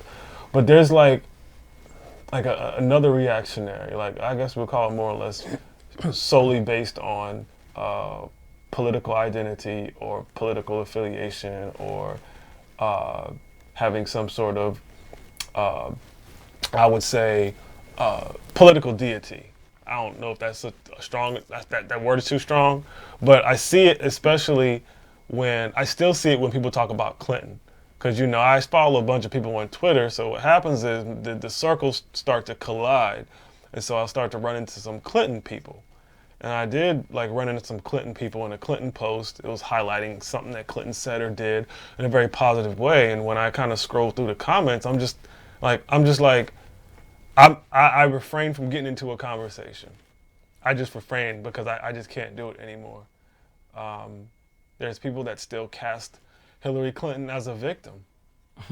I'm dead serious. There's like a large contingent of people that cast Hillary Clinton as a victim, like a victim of the media. I still see this. The media was against her. And I'm like, what? The media was against her? I was like, who says who? And I'm like, and plus she won the popular vote. I'm like she had the media behind her. She had big money behind her. I just think it's amazing that there are just people, both black and white, Hispanic, of all groups, who are casting this elitist, corporatist white woman as a victim. You know what I'm saying? I just think that's just amazing. Like she had, like I said, Jesse Lee Peterson, amazing. amazing. But go ahead, man. What you got to say, bro? Yeah, they don't have any other tools in the toolbox. That's all they can do, man. Like they can't talk about policy. What are they gonna say? You know, that's all they can do. They frame her as what we needed. They frame her as what we needed. Like there is the other extreme to that too, though, and we've seen that too. People that are too much, you know, I guess I wouldn't say too much opposed to Hillary Clinton, but framing her as like the ails of all, you know, like the evil of society, the standard bearer for evil, and like without her we would have been better, you know. And it's like there's both sides of it. It's just reactionaries can come in all forms, and you know, it's I personally for a while now I have not gotten into arguments on Facebook. It's been weeks now. It's been weeks. Yeah, there's one person in particular that we both have kind of distance ourselves. Yeah, we used to go at it, but I did harken back today because the subject was Margaret Sanger. Back in 2015, I looked at an old post and somebody had brought up Margaret Sanger, and I was trying to educate them. They were spreading these fake memes and these quotes that she did not say. And that just enveloped into a very long conversation, a long argument, and it was just full of nonsense. I would just try to bring facts into the equation, and facts are dismissed. Nah, don't care about your facts. I'm like, okay, all right. So I try not to do that anymore because it's mentally draining. It really is mentally draining. Yeah, I know why you're drinking. I see why you're drinking. Yeah. Yeah, man. I'm part of a free speech page for my local community, and I feel I have like a responsibility to at least go on there and oppose people who are spreading like, I don't want to say like Nazi stuff, but it's like borderline, you know, with like the white nationalist ideas about like race and like culture and whatnot. It's just like, come on. We're still bombing people. Like, what are you guys talking about? Like, what is happening? I don't get it. Look, man, I just think that, I don't know. I think people desire to see something happen in the world, regardless of what that might be. And I don't, and regardless of what their motives are for seeing something eradicated, like, the I guess what you call it, the intelligence state. Apparatus. They want to see like certain things stop, like wars and whatnot. They want to see certain organizations taken down, like huge pedophile rings. Whatever their particular wedge issue is, their conspiratorial wedge issue, people have them. Whatever it is, they want to see whatever they perceive as bad taken down. And sometimes what people do is they kind of project these desires onto a figure, even if that figure did not kind of, doesn't illustrate any particular type of character traits that would, I guess, initiate some sort of, taking down or dismantling of these organizations and systems that they want to see taken down. So what they do is they just project all these desires onto this person, and they have to create a conspiracy theory or a theory surrounding this person. So I guess those desires can actually actualize. And I think that's where a lot of the, like, I guess most of the separation occurs in conversations, because you have people who have all these unfounded and unfalsifiable claims and narratives and conspiracies, and they create side narratives, or what you call companion narratives or complementary narratives, in order to see that central narrative like make sense. They create all these other narratives surrounding it, and that's why I can't get into conversation with people, man. Yeah, it's like working backwards from your conclusion. Yeah. We are, it's real easy to fight and disagree among ourselves when things are bad, man, and things have been bad for a really long time. A lot of people are not content with their lives. A lot of people don't have free time to do what they want to, to enjoy life. So that breeds this air of, I guess, debate. Not just debate, but just like vicious disagreements, hard line positions that really don't, I guess, they don't lie in fact. They don't lie in reasoning or logic or anything like that. It's imagination. For some people, it's real easy to get bogged down in that, and for you to really just trap yourself in that type of mentality. That's what I see, and when that happens, man, the disagreements are bountiful. I mean, it's just everywhere, and you know how humans are. Everybody knows how humans are, man. You challenge somebody, they're gonna dig their heels in. For the most part, a lot of people just dig their heels in, no matter if the facts are not on their side. It doesn't matter, yeah. Does not matter, man. That's why, like I said, I for the time being. Not saying that this is the case for me going forward, but for the time being, I can't get involved with these just pointless debates and on social media. For the time being, I just can't do it, man. So anybody that can, man, hats off to you, man. Yeah, man, it's just like I'm so tired of it, and I don't want to be debating these people, but it's like, somebody has to say something, because they're literally delusional people, and they're just spamming social media, and most reasonable people are just I don't want to even engage with that. So then you don't have any counter prevailing narrative to oppose them and tell everybody hey, this is bullshit. They're posting shit oh, why white people are bad, but look at this, everywhere in the world isn't white other than these small places. Worldwide white people are the minority, so we should protect our culture from, it's what is wrong with you? Yeah, I mean, they really have no grasp on history. You know what I'm saying? They have this idea that everybody who has a particular type of skin tone has a shared culture, and that applies to everyone. That applies to all supposed ethnicities or races. Mm-hmm. There's not one shared culture that shared mentality or one shared culture that everyone has of a particular group or a particular ethnicity or the societal construction of race. I think that's just you don't have to do a lot of reading or look far to see that. I don't know why people kind of maintain that narrative. Well, look, it's push propaganda. Yeah. Well, look, I if you have the energy, you don't have much energy to do this, but at least you're doing it a little bit. I applaud the people that can do it, because I would hope that there are enough of us to where all of us at one time are not silent, because we do need to, just bash these narratives, these memes that are not rooted in truth and logic and reasoning.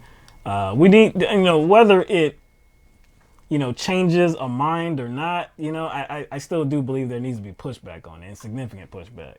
It does get tired. Right, yeah. In 2015, I had the energy. 2016, I had the energy to fight these battles. 2019, right now, May 2019, I ain't got it in me. I just don't have it in me. Right. Yeah, man, I just gotta find my energy again, because somebody's gotta say something, and yeah, it's tough. I feel you, man. It's tough to keep it up, because I've been debating these same people. I don't even want to call it debating. I've just been debunking these people for 2 years straight, and I've seen so many other liberals or leftists who pop up in our free speech page, and then they just wash out in a few months. But all the reactionaries that are in there, all the conservatives and the neocons and the alt-righters, none of them ever leave. They're, they don't wash out. And liberals and, leftists, they try to be reasonable, and then they get frustrated and they wash out and they're like, fuck this, dude. The people that have the people that have the logic and the facts on their side, we're the ones that will get frustrated, because it's like you're saying over and over again, 1 + 1 = 2, man. 1 + 1 = 2. I can't say it, but a few different 1 + 1 = 2, man.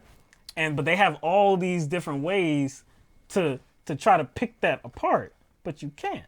So it gets frustrating for you to have to keep saying the same information. I was watching Wanda Sykes.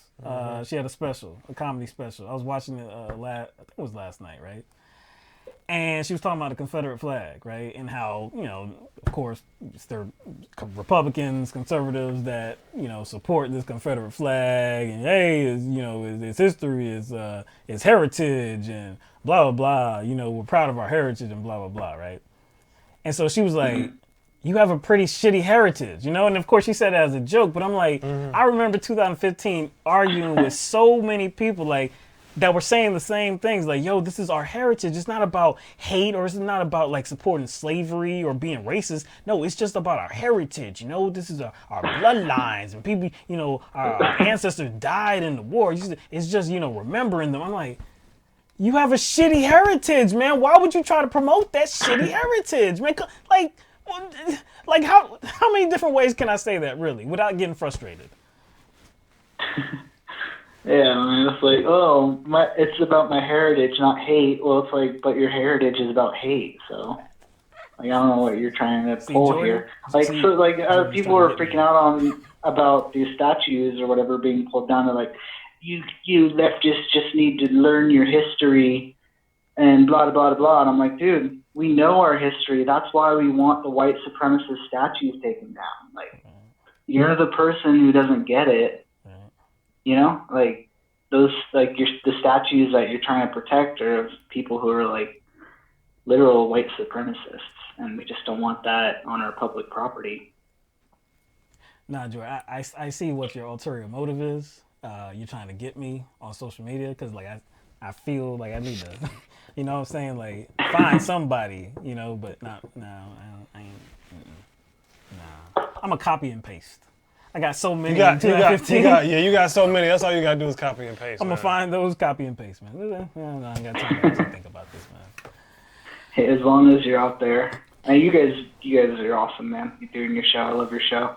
And yeah, man. I'll call you next time. All right, man. You have a good night, man. You too. Bye. All right, let's get to the next caller coming from the 443 area code. Fellas, what's going on, Court? What's up? Good to hear from you tonight, man.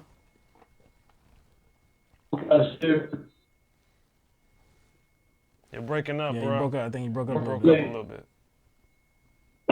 Is that better? Just a little bit. Little bit. But it's better than. How's that? Yeah, you fading. It's fading a little bit. Now we can hear you, but it kind of trails off. Yeah. You in a bunker? You in a bunker, man? You in a tornado shelter? I'm in my house trying to move around. My phone service obviously sucks. Okay, I think wherever you are right now, I think we were hearing you. Okay, so you can hear me now? Yeah, we can hear you. You got you. Yeah, we got you. We'll talk about what Jordan called in about was we ended up on about the Yeah, man, give us what you got, man. Later. What Jordan is frustrated with is Jean-Paul Sartre said about the anti-Semite. You know, he said that the person who is careful with their words is always going to be frustrated with the anti-Semite or the alt-righter or the white nationalist or whatever, because they don't care about words. And they know that their arguments are foolish. I'm paraphrasing. And their arguments are foolish, but they don't care. They don't need to make sense with their arguments. The only thing that they want to do is to, in every instance, in every possible way that they possibly can, is to refute everything you say, no matter how stupid they sound, no matter how pointless their argument is. And that's why I think he's so frustrated and he's so done. And that's pretty much what the point is. That's why they do that. That's why they argue that way. Whereas you will come up with well thought out logical explanations for different behaviors or attitudes. They'll just simply say there's no such thing as a woman's right to her body. And you can whatever you want about abortion or about Planned Parenthood or about whatever. And that's going to be their prove them wrong. That's why they're the ones that commit the violence. Argue to what they think about or what you think about what they say about shit. As far as they're concerned, they're right. If you get the upper hand, they'll run you over with a car. Yeah, I mean, if you look at where the majority of the domestic terrorists come from, they come from the right, the overwhelming majority. Yep.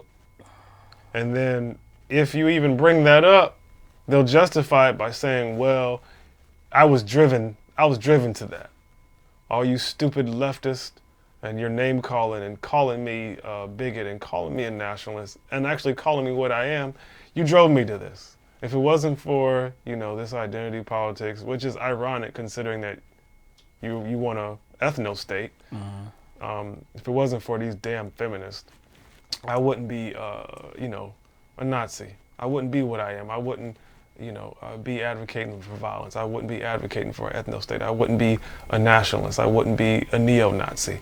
You guys did it. So even when they acknowledge the violence, they still don't take ownership of it. They blame it on somebody driving them to the violence, as if they did not exist before people called them out for being what they already are. It's a real circle jerk, man. And you can't get anywhere because they find their comfort, you know, like where they have these already established opinions, these feelings. They find their comfort zone where people are disparaging the same things that they were already disparaging in their own brain. And like, yeah, that makes sense. It's their fault.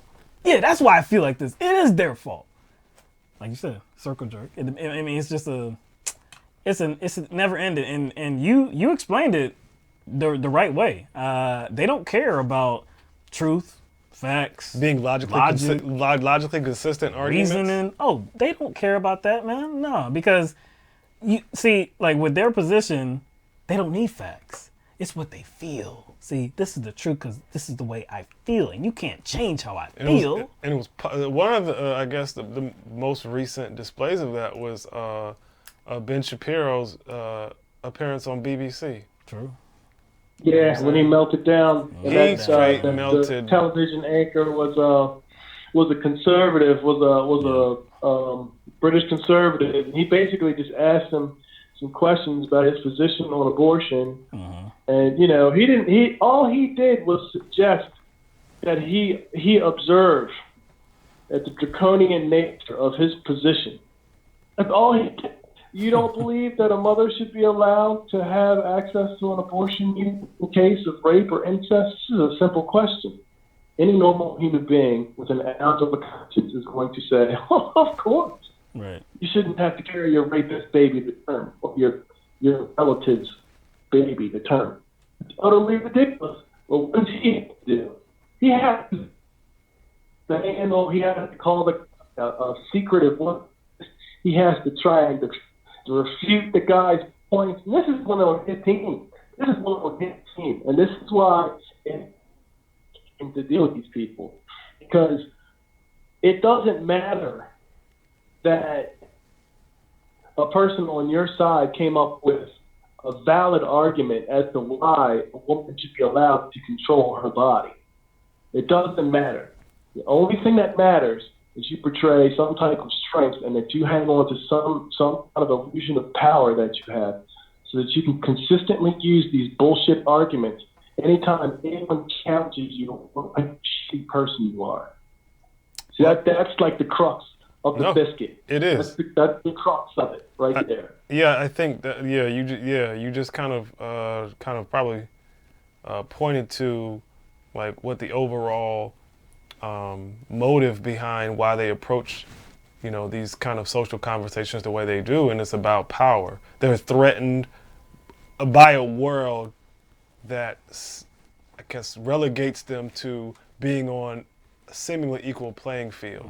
They don't want other people to actually, like, I guess, have the same amount of autonomy that they do. So they have to frame, I guess, revolutionaries. They have to frame the left, or they have to frame those that like call for like the dismantling of power. Right. They have to frame those people as the people who are like trying to seek all the power. You see what I'm saying? When that's not the case. We're just trying to dismantle the power structure so that, more people have a fair shot on this planet. And they don't like that because they know that they're the ones who have gotten the leg up. They're the ones who have had the advantage for centuries, and they don't want to lose that. So they have to gaslight everyone. Like you said, the red carpet has been rolled out for them, and they really internalize this. So if they see a situation where that's coming to an end, or that will come to an end, like, oh, that's a problem. No, I have to fight against that. So how do you fight against? Like, how do you try to like be rational with somebody like that? How do you try to change that mindset? You're never going to be rational with a person like that. No. And like, as far as this is about what they feel. This is why violence occurs, because the reason why the white supremacist or the ultra nationalist or the religious fanatic or whatever stripe this particular individual is wearing at the time, the reason why they do that shit is because in order for them to survive, they have to have that. It's like that saying that goes, any approach towards equality is seen as oppression by the privileged. Right? It's like even though that we have enough resources in the country to take care of everyone, white, black, poor, rich, whatever, we can do it. We can do it. A few greedy people are able to hold this social credit over certain people's heads, right? It's not every white person. It's not every nationalist. It's not every religious fanatic, but it's a few of them. And it's a few of them that are really, really just adamant that they control everything. And then they use that bait to make them go after everybody who disagrees with anything that they say. And they just happen to just rob their pockets while they support the animosity that they need as cover. It's like, Lyndon Baines Johnson, said, if you can convince the lowest white man that he's better than the best black man, you can pick his pockets. Hell, if you give him something to look down on, he'll pick them for you. Very true. A lot of this stuff comes down to we don't want to lose an edge.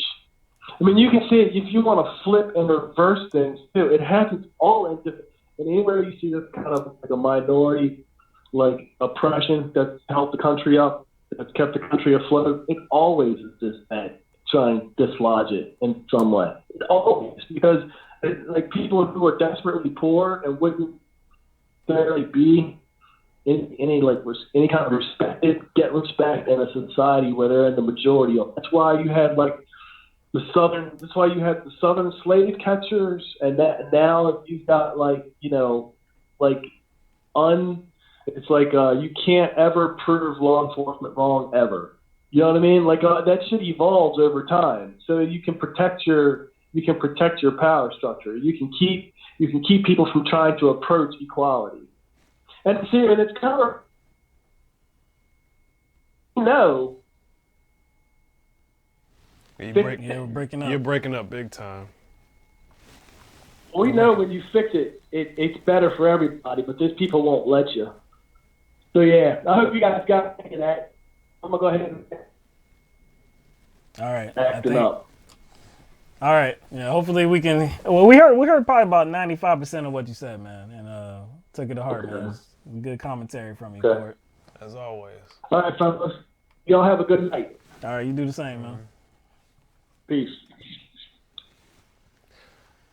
You know, I think that's why, honestly, I do think like all these QAnon and deep state people, most of them are arguing in bad faith. I think that's a cover for still wanting to uphold this kind of imperialist power that's in control and run by white people. And Trump is the symbol for that, regardless of whether it's conscious or subconscious. It just, I don't know. Like This isn't savvy, man. Like people have been trying to control people forever, you know? And as we've seen, I mean, there's different ways that they have been doing it. One way, of course, has been on the basis of race and on sex. And I mean, nothing has changed, man. Like, the way it plays itself out might be different, but really nothing really has changed. There's still these efforts by a lot to keep that power intact. The effort has always been, well, not always, but I mean, the effort is to change those dynamics, to fight for equality, to fight for human rights, just to fight for what's just. It's a hard fight when I mean, you think about it, it shouldn't be too difficult because, again, we always will have the numbers. We'll always have the numbers to make that fight a reality. Always will have the numbers, but can we get all those numbers together? Can we actually get all those numbers together when there's so much division amongst those numbers on other things, on other things that have been like embedded into us that actually don't matter, but we're taught that it does matter. And then we keep teaching that it does matter. Mm-hmm. Mm-hmm. I don't know, man. Like, even if you look at like some of the narratives that surround Trump, or some of the narratives people create around Trump, seem to kind of stem from, like, I guess, narratives they had way before Trump got elected. Oh, of course. That they're just kind of projecting onto Trump. No doubt, man. You know what I'm saying? That Trump is not new. where it's kind of always leads back to the same place. Because you hear, especially when you talk, like, when people bring up, like, the deep state, or people, bring up kind of QAnon type stuff. They bring up George Soros. They bring up globalist. They bring up, the intelligence community, the deep state, whatever it is. It's like you can't see that for what it sounds like on the surface, the words they use. They're just using those words in place of other words. Because an enemy that they kind of already like had all along. They're just using these kind of new terms to define those enemies. So like I think people need to be careful about, engaging with people like that, because what you mean by deep state may not be the same thing those people mean by deep state. True. Because a lot of people have this like George Soros globalist liberal agenda, white genocide, and Trump is here to just kind of stop all that. Dude, one of the most ridiculous terms is globalist. Well, why is that something? Why is that something? Why is that something? A globalist. What is that? Why is that? Well, I mean, in many circles, that's kind of like code word for like a Jewy conspiracy to control people, which is kind of interesting because it's like, like they're like a minority essentially, but they're controlling everything. Controlling Everything. everything, man. I think Jews are a scapegoat. That's another scapegoat that people use to kind of like cover up, you know, their part in this. Like, on its face, it's always been. I mean, just talking about globalists, it just like I would think. I mean, if I'm looking at it rationally, I would think somebody like Trump is a globalist. No, he conducts his business globally, right? And that's the problem I have. People's arguments, especially regarding Trump, are logically inconsistent. Right. And when I mean by logically inconsistent, I'm saying like you're not applying logic with this dude the same way you would apply your logic to other people, such as Clinton. Like if you're going to somehow like bitch about the investigation that started against Donald Trump and constantly push the false narrative that it started with the op research and the dossier, fine.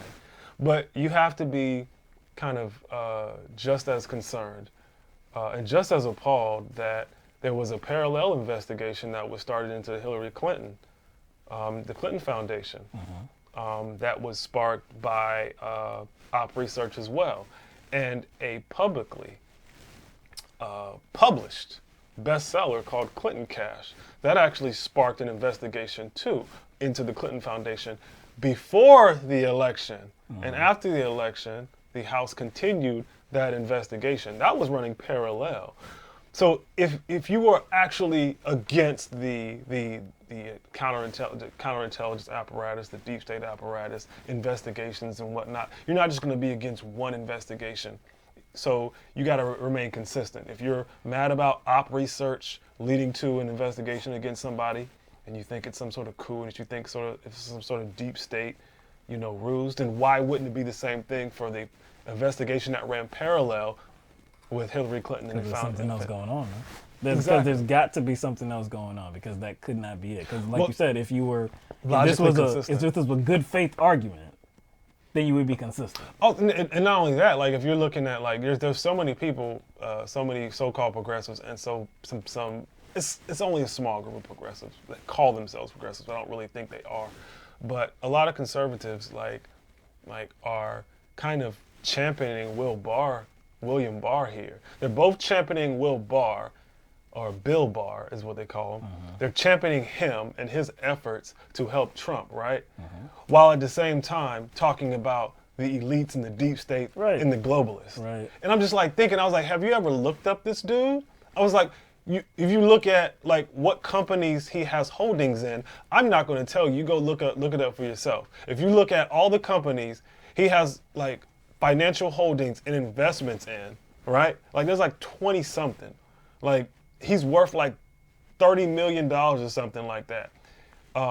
Like you would think somebody like that would be considered a part of the political establishment, part of the elite, part of the deep state, seeing as he has a history of covering things up, like atrocities like the Iran-Contra. Right. So how can how can I take people seriously? And they're talking about the deep state, and Trump is taking down the deep state, and Trump is doing this and doing that, and he's somehow different from the political establishment when he appointed somebody to DOJ to kind of help him get out of this trouble.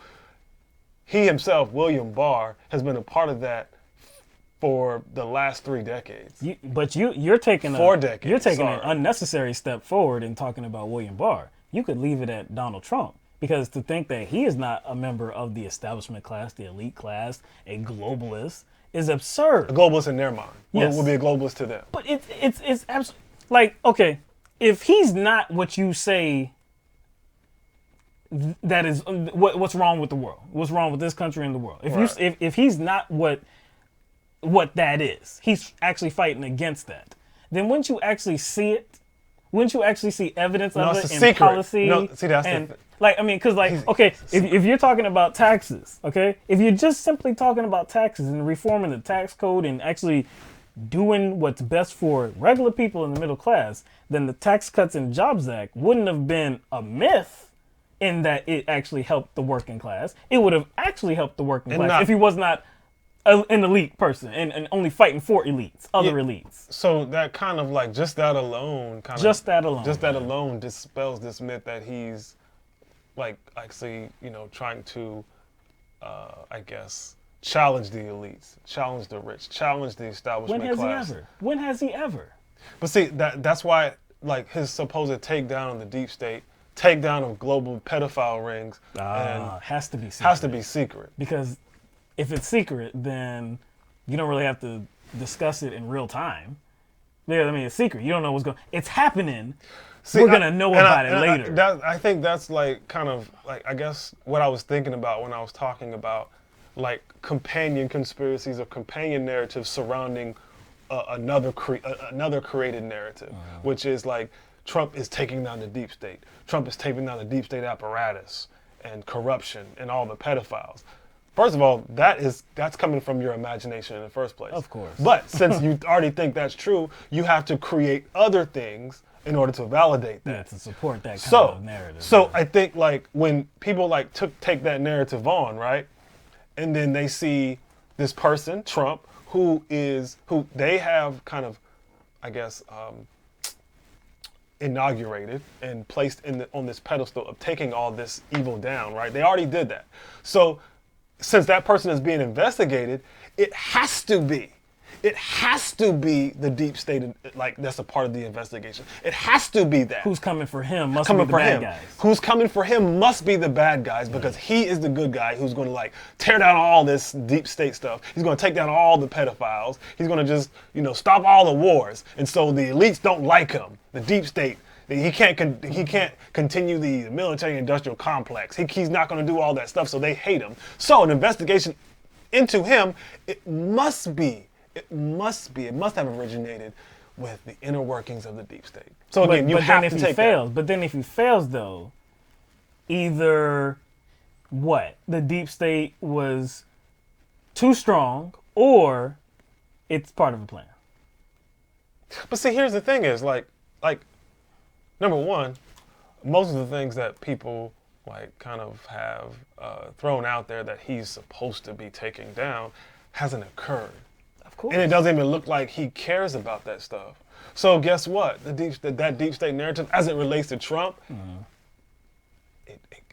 it kind of dissolves. But like you said, it's all happening like behind the scenes. It's all happening in secret. So if it gives them an out. It gives them an out. You don't really have to discuss it. Like, yo, just relax there, buddy. Everything's happening. You just gotta wait. Just look, yo, next week, watch treason this behavior. They're gonna they're gonna start getting taken down. You're gonna see arrests. Next week happens. Well, see, this is what happens. See, look. QAnon said. There's always an out, man. Like you always talk about those trapdoors, man. Yeah, there's always an escape hatch. There's always an escape hatch when facts and logic come into the mix. And people are mad, man, because the truth is fucking boring, bruh. The truth is fucking boring. And it's transparent, really. I mean, a lot of the truth is transparent. You can really just read what's... Look, we don't work in the administration. We don't live in Washington, D.C. I've never been in the Capitol building. Yeah. I've never talked to any of the senators except for Bernie Sanders. I talked to him very short period of time. We have no connections to that class of, well, not class of people, but we have no connection to those group of individuals whatsoever. Lawmakers. None. We watch news. We read articles just like anybody else can. We see videos, we see interviews, we see comments all the time. Lots of it is transparent to, get a feeling of what's going on. That's it. And with Trump, the good thing about Trump is that he doesn't really hide it well. He doesn't cloak anything. He doesn't cloak it. No, he really doesn't. He lets it all out there. And it's the strangest thing. It's the most ridiculous thing that people, they don't care.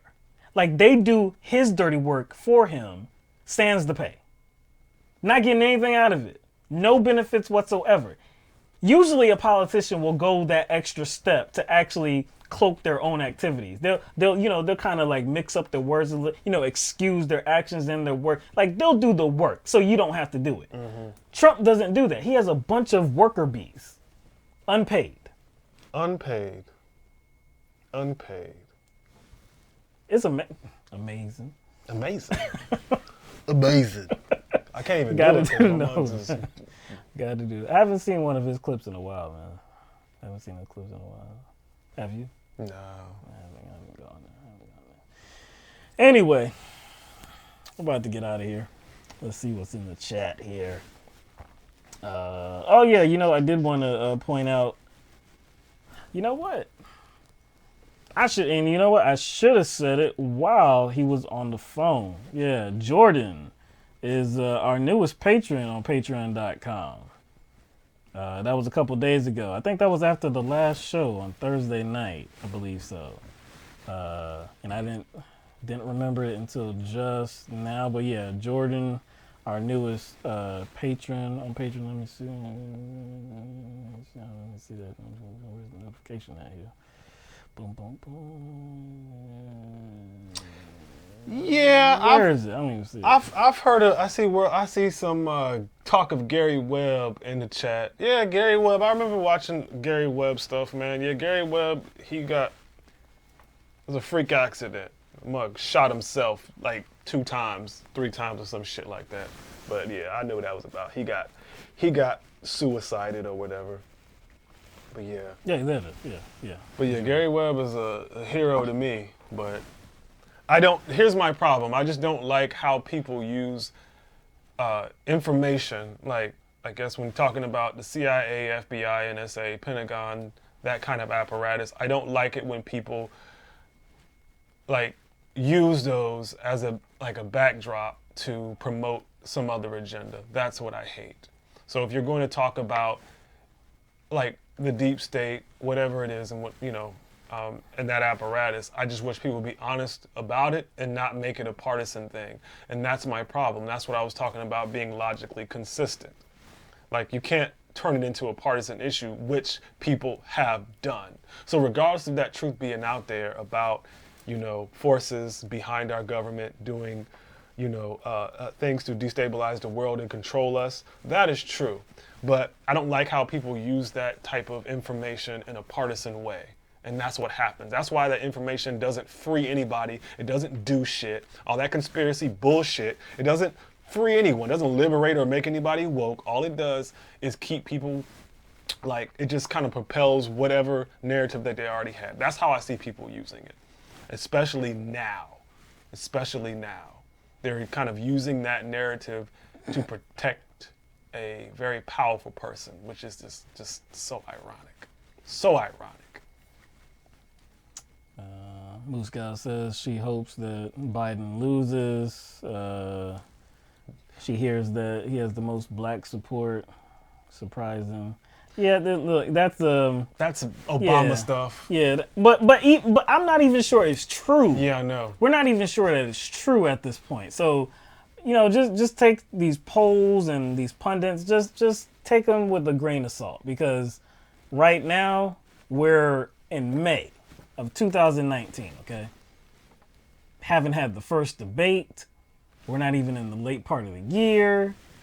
Haven't had any caucuses or primaries. Just hold off on all that talk. They're really doing everything they can to promote him. I wouldn't be so sure that he has like the black vote or most of the black vote right now. I wouldn't be sure of that. And the funny thing about with Biden right now, what it looks like they're trying to keep him away from the public eye.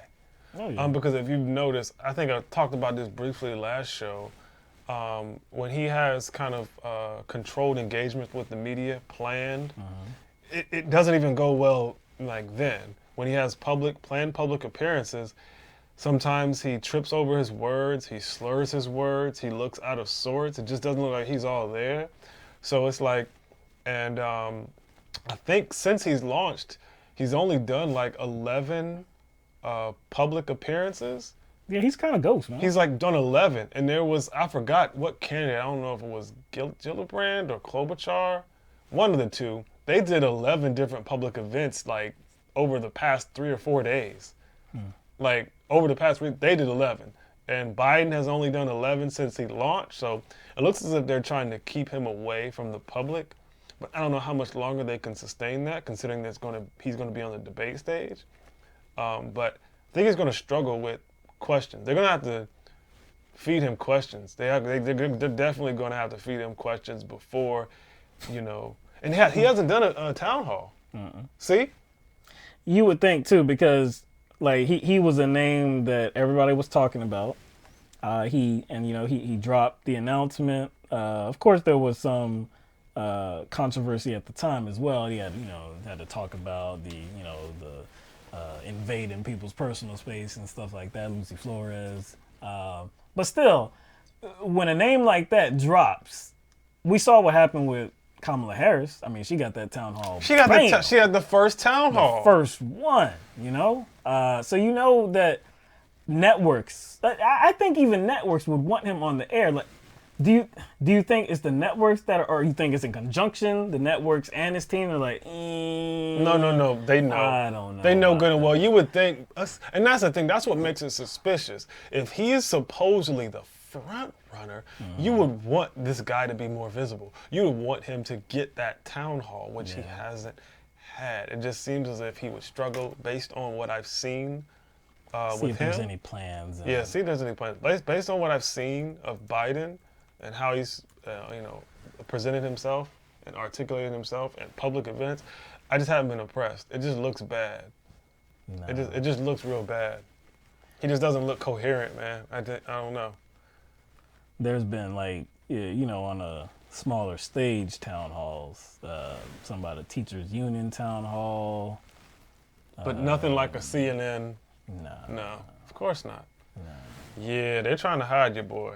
That just doesn't seem right. If you're gonna launch, it just seems like you would launch strong. Why would you have so little events? 11, like one every 3 or 4 days. When did he launch? I can't remember the date. But I agree. You would think, like with a bang, man. I mean, hey, you got, you did your little video. You should go out there, be honest, especially at CNN Town Hall. Everybody's done it. I think even Marion Williamson. Marion Williamson, Andrew Yang has had one. Basically lower tier. Yeah, even, what's that guy's name? I can't remember his name. No, not Swalwell. Buttigieg? Not Buttigieg. O'Rourke? Nope. It was it was on the same night. Somebody who's not even officially running. Is he? I thought he is running. No, you're not. I'm not talking about Starbucks. Yeah, I'm not talking about him. It was on the same night that Marion Williamson and Yang had their town hall. See, we can't even remember because there's so many of them. I can't remember his name. He's not in Congress anymore. Yeah, he didn't run for re-election, or he resigned because he was planning on running for president. Hickenlooper? Nope. Nope. Booker? Nope. Come on. I don't know, man. I'm just throwing stuff out, bro.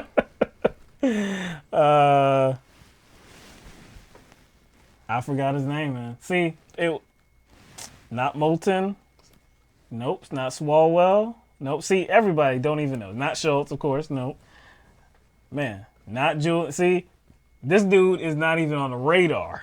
Is it different? No, that's Ainsley. I'm sorry. I'm going to have to look him up. Delaney. Forsaken Companion got it. Delaney. Isn't it John Delaney? John Delaney. Yeah, I think it's John Delaney. Sure. Yeah. I think that was the same night. Even he got a CNN town hall. Yeah, they're definitely trying to keep Joe under wraps. It's been a little over a month. So he's doing like some sort of public appearance every 3 days, and he's supposed to be running for president. Mm-hmm. So that's either lazy, slack, or they're trying to kind of hide him. Whatever it is, it does seem like it's purposeful. But in about a month from now, big stage, first debate. It's about a month right now. I think the first ones is it 26th and 27th, I think, in Miami? Yeah. 26th and 27th. So Just a little bit under a month. I'm seeing a lot of Buttigieg getting a lot of attention. Of course, because after yes. He is O'Rourke's like many, like almost I would call it depressing looking photos. You know what I'm talking about? Like he was like trying to like reorganize his life. Like these photos. It was like I know sometimes you catch people in moments, but there were all these photos going around. It was like him like getting a haircut. Like it was like he looked like he was like contemplating his life goals. Yeah. And I think his campaign was seriously. And I think his campaign was thinking about relaunching. I'm like, yo, that's sad. That would be embarrassing. That's embarrassing. Like relaunching? I don't think it would reinvigorate your campaign. It would make your campaign look horrible. Yes. It'd be like, okay, well the first time didn't work. So a couple months later, I'm gonna relaunch. So it just looks like his kind of milquetoast approach is not garnering a lot of like support right now. So it's like it looks like I've seen a lot of like attention go into Buttigieg, especially after his comments like targeting Trump. He said something about serving because he was responding to something that Trump said, and so he kind of. It was some sort of like Buttigieg. It was some, yeah, you know he said he evaded the war. Yeah, I can't remember how he said it. No, I'm gonna look it up because it was kind of witty. But I'm just like, you know what? I'm not gonna get caught up in that. I think Jordan said his centrist friends call him Booty Judge. Booty Judge. I mean, yeah, I have my names for him, but you know, a lot of people get mad at me if I say, you know what I'm saying? If I say it, you know what I'm saying? They think it's like derogatory, because I called him. Don't even, man. Yeah, but why you gotta? I'm like, I'm just having fun, but like, Go ahead, Moose Gal.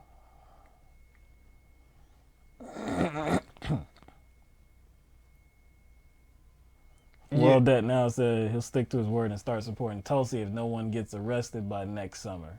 Otherwise, he'll vote for Trump. Yeah, I mean,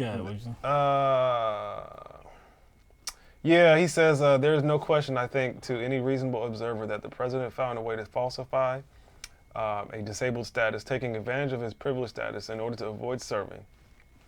He said something else, too. You have somebody who thinks it's all right to let somebody go in his place into a deadly war and is willing to pretend to be disabled in order to do it. He said some other stuff that was more like throat punching. Yeah. It was more like, ha-ha, it was like, gotcha. So it was like kind of like, whatever. But I mean, it's like, whatever. I mean, it's like, yeah, he's trying to position himself as the person who's going to be running against Trump. So therefore, he's going to focus on Trump. To me, that's some fucking low-hanging fruit. That's not a high hurdle to cross. You're not fucking impressive for going after Trump. You know what I'm saying? You're just not. That's why we didn't really do that in 2016. It was too easy. Yeah. Like there were other pressing matters that need to be addressed. Like, no, it's like you're not impressing me. Like, yeah, okay, like the whole. This isn't the whole general election time. Yeah, officer, captain, or whatever, bone spurs, whatever it is, whatever they call them. It's like that's been a narrative. It's not like just because you explain it differently, you know. And of course, you know, I think World Debt Now mentioned something about him being gay. I'm not sure in what context. He mentioned it, whether you know, America was ready for it or not. I think that unfortunately that is a roadblock. I think that is a roadblock for him. Definitely. That's definitely a roadblock for him. But there are many roadblocks. Like I talked about before, Kamala Harris, I think she has a roadblock. What's her roadblock? Well, she's perceived as black, and she's a woman. True that. And honestly, if like... I'm not saying that it's something that she can't overcome. I'm just saying it is definitely an obstacle. It's definitely an obstacle. Just like Pete Buttigieg, he has an obstacle, no doubt. I don't know if he can. I don't know if he can overcome it or not. I don't think it should be an obstacle, but the reality is that it's an obstacle. Even in 2019, it's definitely an obstacle. Yeah, so if he's going to go after Trump and talking about the grotesque things he says, which essentially is how he's attacking Trump for the most part, Again, I have to look deeper into, because I didn't watch that town hall. I didn't watch all of it, at least. If you're not going after Trump and not approaching this 2020 election with kind of a deep and wide-ranging policy profile, then you ain't shit. You know what I'm saying? Like, I'm not even paying attention to you, even if it's just you flexing. You know what I'm saying? Even if you just flexing, you're not doing shit. I mean, because that's what Biden's doing. That's what Biden's doing right now. That's all he's done. He's just talked about unifying in the face of a formidable danger to kind of U.S. excellence. Mm-hmm. That formidable obstacle is Donald Trump. He's standing in the way, unilaterally himself. He's standing in the way of us prospering and of us uniting. Himself. It's just all by himself. All by himself. Trump is doing all by himself. So that's how Biden is trying to approach it, which is like, bruh, you sound whack. Snork said, unfortunately, I don't think that America was ready for Obama. While we had enough people to vote for him, he was still treated like shit by way too many just for being black. No doubt. That's true. And that kind of goes back to, what we were saying about Trump, how he was disparaging Biden for his 1994 crime bill, and how, anybody that was associated with that could not be elected president, or, whatever language that he said. President Trump, Donald Trump, is the man that for years was pushing the birther conspiracy, okay? The birther conspiracy that held that Barack Obama was not really a true citizen and he was of the United States. Illegitimate president. An illegitimate president could not become president because he was not born here. I would call that presidential harassment. I would call that perpetrating a fraud, because and see, this is one thing for Obama that, look, I remember at the time we didn't think that he should have done. He released his birth certificate, the short form, and then released the long form version. I didn't think that he should have done either one of them because it was ridiculous. No other president had to do no bullshit like that. So, but he did do that, right? At least he will at least he capitulated and was like, hey, here's some offer of evidence, Donald Trump, long established precedent of releasing taxes. He still hasn't done that. He's like, forget that. You know what I'm saying? But that's another subject. Just the whole, if, he's the best choice for black people and he perpetrated this fraud. He's talking about the Mueller investigation, Russia and all this. He perpetrated this fraud saying that the first black president in history, the first black president in the United States history was a fraud. Shouldn't have been the president. Was an illegitimate president. And we all, not we all, but I remember saying this time and time to you, to myself, and just thinking, Barack Obama's mother is a citizen of the United States. It doesn't matter where the hell he was born. Yes, he could have been born on the moon. He could. That's serious. In another galaxy. Did not matter. She was an American citizen, which means that her children are American citizens. So what's with the ruse? What's with this long investigative work? Like these clips don't stop. I mean, they will live in infamy. And the best one that I saw that I always remember is him saying, "Oh, I got people in Hawaii. What they're finding?" I forgot the adjective he used. These ain't fantastic. I forgot what he said. Oh, they're finding some tremendous things. Really? They're finding some tremendous things, huh? Okay. All right. Then whatever happened? What happened with that? What happened with that, man? And see, this had nothing to do with him being black, right? Partially black, too. It had nothing to do with him being black. No. He would have done the same thing to anybody. No, yeah, it had nothing to do with Barack Obama being black, man. Yeah, I think that's important to talk about the different, levels of, political engagement, or the different levels there are, and to always constantly harp on, policy, and not talk about perception and how that influences how people vote is kind of irresponsible. You know what I'm saying? Like, because we do have to acknowledge, like Jordan brought up, like there is a reason why Obama was treated in a certain way that goes beyond our policy disagreements with Barack Obama, and we highlight that all the time. Not just like us disagreeing with him on policy, but just in general things like his perception, his perspective. You know what I'm saying? We talked about like his condescending tone and rhetoric as far as Black Lives Matter, which revealed how much of an elitist, out-of-touch person he is. Also, some things that he said about Colin Kaepernick. Some things he said about Colin Kaepernick. Even some things Michelle Obama said. I was like, oh, what's up with that? And so it's like, we can have our disagreements with him, like on different levels, especially policy-wise. But it's like for us not to talk about like the other level, you know what I'm saying? How people perceive them and how that does play into voting patterns and how people think. That would be irresponsible, and that would be, I don't know, for people to demand we not talk about that, then that kind of reveals a certain fragility on your part, because everybody's like, I don't talk about that. It was an issue. It was a fucking issue. It was definitely a damn issue. It does play into. There's no birther movement without that being an issue. If that's not an issue, there is no birther movement whatsoever.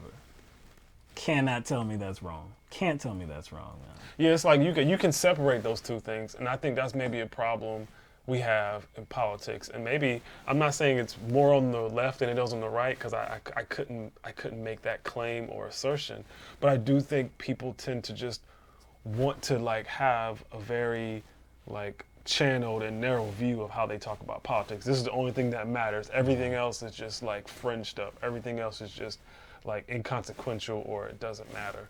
Well, there's levels to it. And we're going to talk about it all, because it definitely does affect us, and it does affect how we can actually engage other people that fucking vote. You see what I'm saying? Because if people can't get past these kind of superficial hang-ups, then their voting patterns are going to be all fucking off.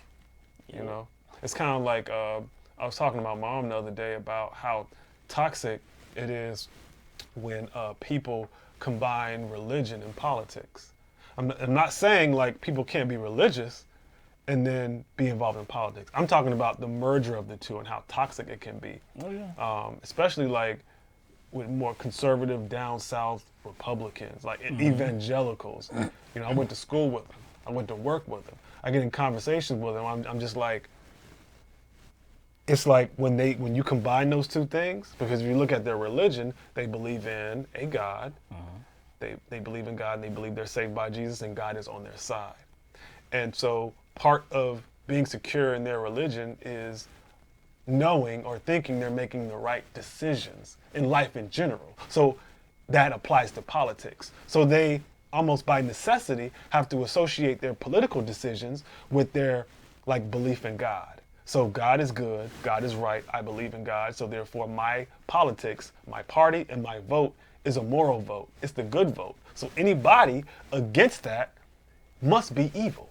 Do you see what I'm saying? Like by default, it's going to lead people down that road. Yeah. Anybody who doesn't vote like me, who's not in my party, is automatically evil and against God. That's why I can't do people who combine those two things, because they're toxic, and I deal with them all the time.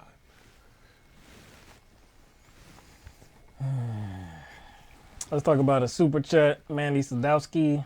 Just think y'all are great. We appreciate that, Mandy. Definitely appreciate that. Thank you for being here and being involved in the chat. I like that name, Mandy Sadowski. That kind of just rolls off the tongue. Mandy Sadowski. That sounds like the name of like a I don't know, like the name of a character on like a sitcom. Mandy Sadowski. Yeah, Mandy Sadowski. It just sounds like something. It's got life to it. It's got life to it. Yeah. Hold on. Somebody asking what Bay is? Come on. Move, Scal. Bay, short for babe, or Babe. be all everything. It's both Baby, baby. yeah, just Be all everything. it's just a term of endearment. That's all it is. Remember what'd I say in that video? Light bulb? What was it? Rooftop?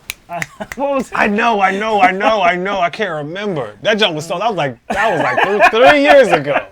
I know. Yeah, it was. We kind of We don't do videos like that much Yeah. anymore, but we were kind of like making fun of this blonde chick that was going off about millennials. She was, it was obviously she was trying to seek approval from boomers and make herself seem like she's like the exception to all these young ratchet hoes out here. That video was She was the so exception funny, to these man. young ratchet, all this ratchetness going out here with the millennials. She was the exception. She was like it was a boomer acceptance video. We were like, get the hell out of here. That show was hilarious, man. Just watching her old video. So we had to split it up. You know, we would show, a clip of her talking, then us chiming in.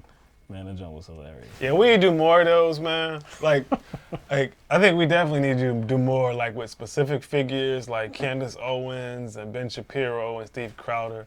But that junk gives me a headache. Yep. But yeah, I think all that ties into what Jordan was talking about. And having a conversation with people, especially online. And in many cases for me, it's like with the public, based on what job I do. I run into people all the time, and it's probably like 200 people a week, 200 people a week.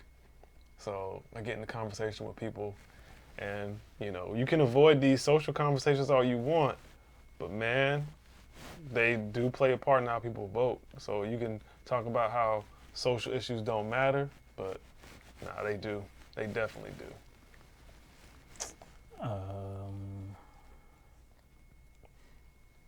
I don't know what Muska was talking about in the comment she made, so I have no idea what you're talking about.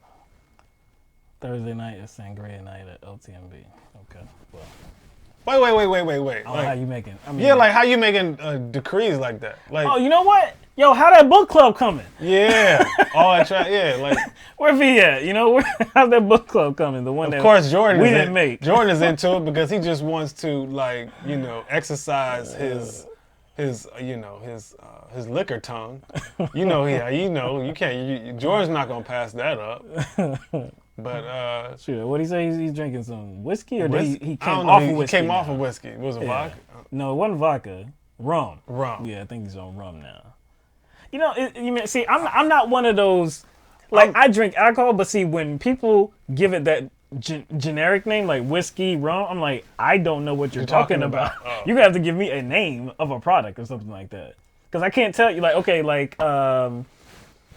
See, I'm Disaronno. Disaronno. I was about to say Disaronno. The only reason I like that is because it's an amaretto base. Okay. It's amaretto, and so I was like, I like that. So that's probably I'm the person. I'm gonna stick to what I know. Yeah. All right, but okay. So Crown, is that whiskey, or is that?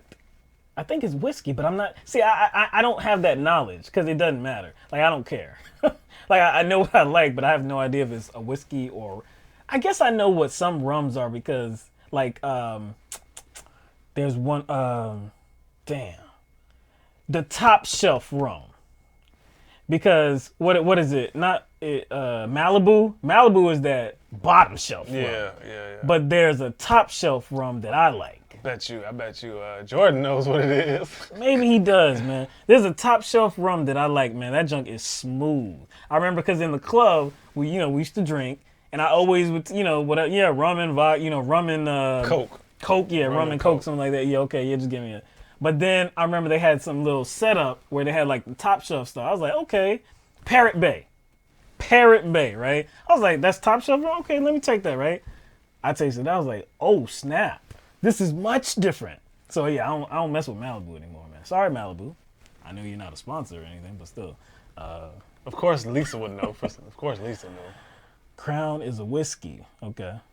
I thought so, but now I'm just saying, let's get back to this overreach. This moose guy overreach. Oh, you know what I'm saying? Let's get to that. Like, what's up with that, yo? You the whole sangria night? Yeah. Like, she gonna have mugs all incoherent in the chat. We don't need that. Mugs be incoherent. Yeah. This is the. Here it is. Yeah, Jordan posted a link to the LTMB to the LTMB book club, man. Duke of Bud, Lord Blue. That sounds like some Game of Thrones stuff, man. Yeah, I know. I don't want to see no erotica in there, that's for sure. Don't put none of that 50 Shades of whatever. Oh, man. Some damn, don't put no, somebody gonna have y'all reading some penthouse letters. Mandy is not a drinker.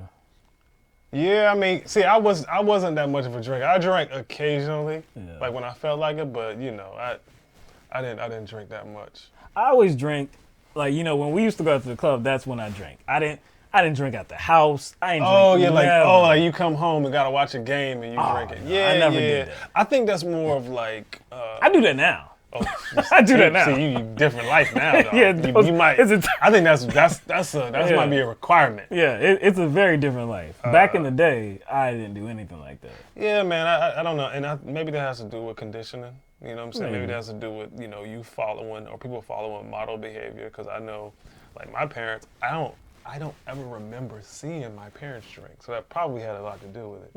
So like I guess it wasn't behavior that I like observed. So, and I never actually saw alcohol. The only time I saw people drinking alcohol was like my next door neighbors, and that was only when I went over there. Most of the time I didn't go into the house. And then like as I got older, I realized way after we moved from that place why I never went into that house. And I was like, sometimes you don't realize how your activities are being governed. You just don't realize it at a young age. Because sometimes you just don't do stuff. You don't realize why. You're like, you know what? Now that I know why my parents had me stay like outside with that person and not go into that person's house. And I thought it was just me making that decision. Yeah. And I was like, that was set up. But no, like only really time I saw adults drink is like my uncles. But that was every once in a while. I didn't see them all the time. I never saw my mom drink at all. Never, ever, right? But I remember after age 18. See, I know she ain't watching either, so she ain't gonna see this. Oh, true that. But after age 18, I can't remember. I know it wasn't too long after, right? But I remember, like, maybe passing by a room one time or something like that. She was just smiling. I was like, man, you real happy, right? I'm like, why are you smiling so much? she had like this bottle, right? And just I was like, what you got in there? She's drinking alcohol. Oh, so you kind of made the connection. Yeah. But she never did, because we was younger. We were minors. She never did that. But shoot, after I turned 18, look, all right, I'm going to go back to drinking a little bit, man. Not that, she got drunk or anything like that, but it was time to, do some things that she might enjoy once we came of age. Once you came of age. Yeah. True that. Yeah. But yeah, now, I'll have a beer now, or I'll have some, a mixed drink now. But back in the day, I'm not in the 20s, I'm not into like the whole like. I guess maybe because like some of the activities that people were involved in, popular drinking activities, maybe those passed me by. But from what I've seen, these drinking games don't really pass people by, like beer pong and stuff like that. Yeah, it doesn't pass by. That never passes by. People just keep playing that even when they get into their 40s, man. I still see people friends my age playing that. No, I mean it's fun, but me, I'm just not. I've never been like when I want to party or when I look to party or go have a good time. That's really not the first thing I think of. You see what I'm saying? Most people, the first thing they think of when it's time to party, they just want to get fucked up. That's the purpose. Right. That's just never been my primary objective. You know what I'm saying? Yeah, so true that. I've never been like have a good time. I've never been that yeah. that shots type of dude. You know what I'm saying? Nah, me either. Man. That's not me. I know. Look, and I know she watches. My wife. She got explaining to do. When we were up and visiting family in North Carolina. Oh, she was taking them? No, see, so we were drinking, right? Now we were drinking heavily too, right? Heavily, and I felt it. I definitely felt it. She didn't feel it, right? And I'm like, hold on, I know you don't drink. You don't even drink. She doesn't even drink, man. And I've seen her drink before, and it only took a little bit to actually mess with her. Oh, so you're saying she was getting some practice on the side? I'm like, you getting some practice? Because she was good. I'm talking about she was good. She probably had, I know she had more than me. And I was like, okay, I'm good. I'm real good. She was like, yeah. And I understand some what people use alcohol to kind of loosen themselves up. I've talked to a lot of people and they pretty much said the same thing. People I run into, whether it be at work or just casual conversation, they say, it loosens me up. Sometimes I could I get to a point where it's like I drink enough to where it loosens me up, but doesn't make me like lose my motor skills. Doesn't make me slur my words. So I drink to the point where it loosens me up. That's what I did at the club. Yeah, that's what like most. Remember, because at the club we would go in, go right to the bar. Yeah. Get a couple drinks, bam, go. I don't think I even returned to the bar. True. I got a couple you just drinks. Just get. That's it. Yeah, just enough. Some people need some sort of spark. Alcohol can be one of those things. Mm-hmm. You know, maybe something else for, other people, but for the most part, it's alcohol, you know what I'm saying, get people loose.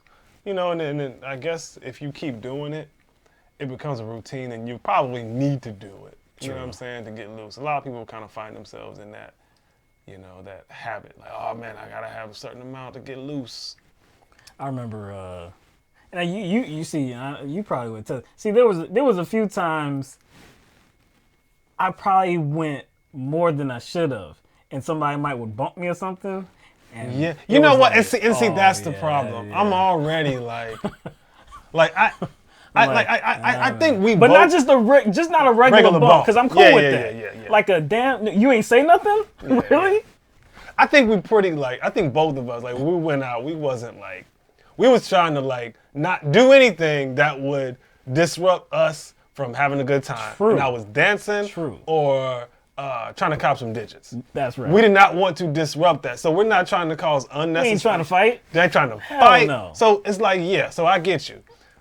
So there were a few times where jokers did kind of like you know what I'm saying? Like, yo, man, you kind of in our space, you know what I'm saying? I remember, I don't know if you remember this time, man, but you remember we were deep. There was like 8 of us. You remember? And the club wasn't really, so a former girlfriend I was with, right? And but she wasn't even my girlfriend at the time. She wasn't even my girlfriend at the time, though. But we were before. Yeah, we was deep, though. Yeah, but we were deep in the club. But some dude had asked her to dance, and she was like, "Nah," right? Because she was rolling with him. I mean, we were right there, but I went with her. Do what you want to do. But she didn't want to dance with dude. Dude asked her to dance. She was like, "Oh, nah, blah blah," right? He pushed her, right? So I kind of peeped it at the corner of my eye. Again, I'm already a few drinks in at this point, too. I'm not drunk, but still a few drinks in. So it wasn't like a flagrant push, but it was like a somewhat of a shove, right? So she came over and she told me. I'm like, what?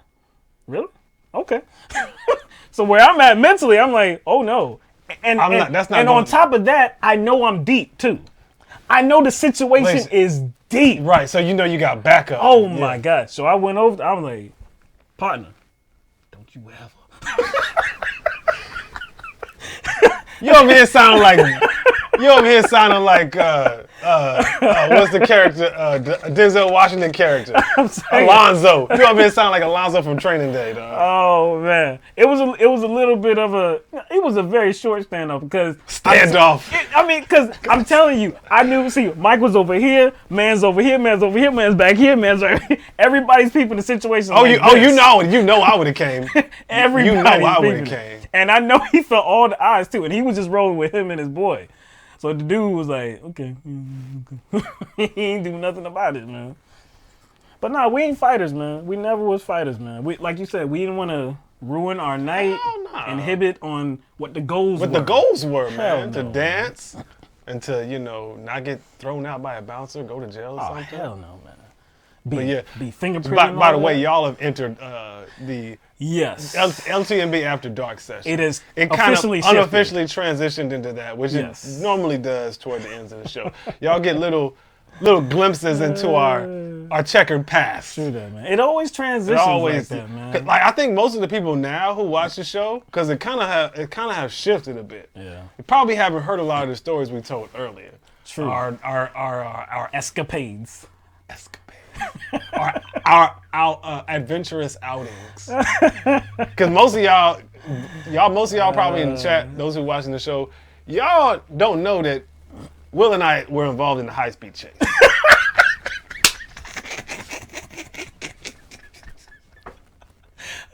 No. It wasn't involving law enforcement. It was not initiated by law enforcement. It was initiated by us.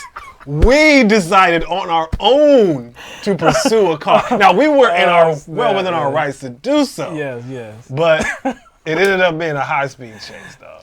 Like, high-speed chase.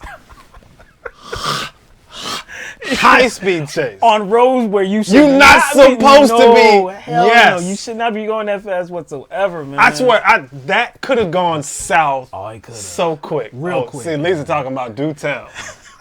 She's going to spread this. Look what I heard. We can tell this one and we be out, right? Yeah. Right, we tell this one as we be out and then, delete this video immediately as it uploads. So nobody believe you if you tell people that we were involved in a high-speed chase. So it started with us at the club.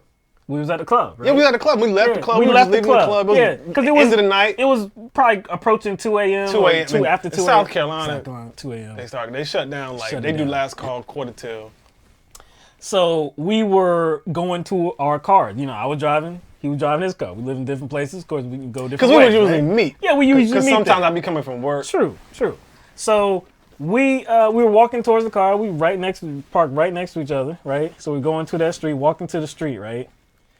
And then I don't know. Did we see a car? No. What happened? Just heard a sound? No, we was just talking, we just rapping, we going hop, whatever. Yeah. And I think you had because we were close to the car. We were close to the car, so we weren't on the street. I think your head was turned or something, and I was paying attention, and I saw. Yeah. Okay. I heard something. You heard something. Yeah. You didn't connect it to something specific. Right. I just heard like a. I saw a Honda Accord. That's right. I saw it. You know what? I knew it was a Honda Accord like 2 seconds after because you can see what the tail light looks like. Right. The Honda Accords, just like other cars, have tight tail lights that are distinctive. Yeah. So. I seen the car sideswipe the passenger side of Will's car. Right. I mean, he just so I didn't see that. I just heard the sound. Yeah. And then mirror gone. Yeah. And then so the only thing I heard was, he just hit your car, man. That's all I heard, right? Yeah, that's what I said. I was like and you kind of like, I say, what? What? He did what? Yeah. And so immediately, Will sprints to his car. Hell yeah. I'm talking about Usain Bolt sprints to his car. Boom. I get in my car. We take off in the direction where the car went. Yep. And where we were, the car went uphill. So we didn't know. We lost sight of it. Yep. I just remembered the tail lights and that it was a Honda. It was a Honda Accord tail lights. It was I think that was 2002 Honda Accord. 2003. But the year was. They look the same. The tail lights look the same. This was probably the years. 2007, maybe 6 or 7. So it was basically yeah. So I guess we were just hoping that we would see this car. So we sped up the hill.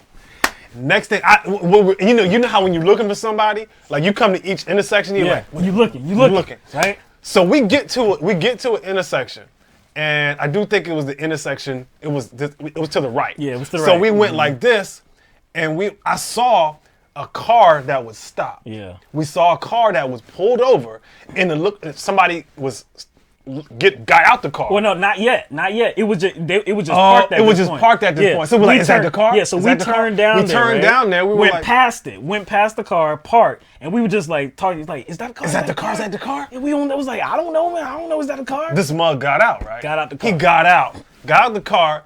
It looked like he was looking at damage. Yep. You know when somebody on his passenger side. So it was like, we were like, that's him, yo. Yeah. That's him. So we were like so we reversed, right?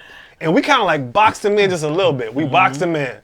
And so we were like, yo, what you looking at, dog? Yeah, he's like, yo, hey, you hit something? You hit something? He's like, what nah, you looking man. at? Nah, yeah, he was like, nah. Yo, and dude looked like he was toasted. He was like, nah, man, nah. He wasn't even looking. I was like, you that joker.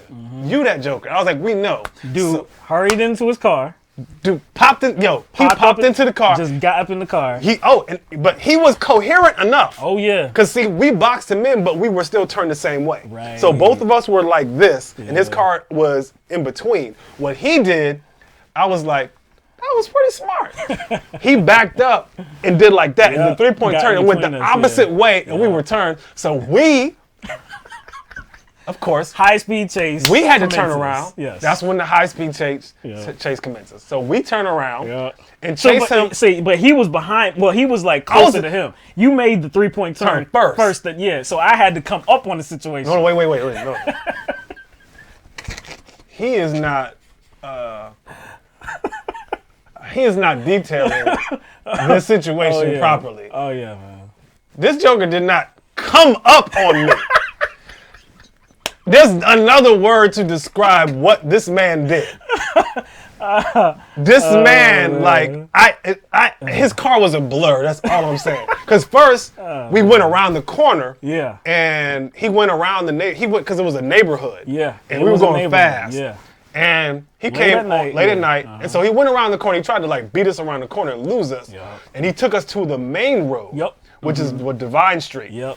Now, what you need to know about this road and what it leads to, this particular road leads to a strip of bars and clubs where a lot of people... It leads to all the traffic and pedestrians everywhere. Yes. So, at that point, we're not thinking about that. Nah, not at all. So, I'm in front of Will. I'm right behind this car.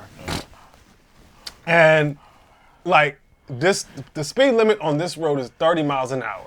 Damn, is it 30? It's 30 because I drive it all the time. Damn, I thought it was 35, 40, something like that. I know I was going 60.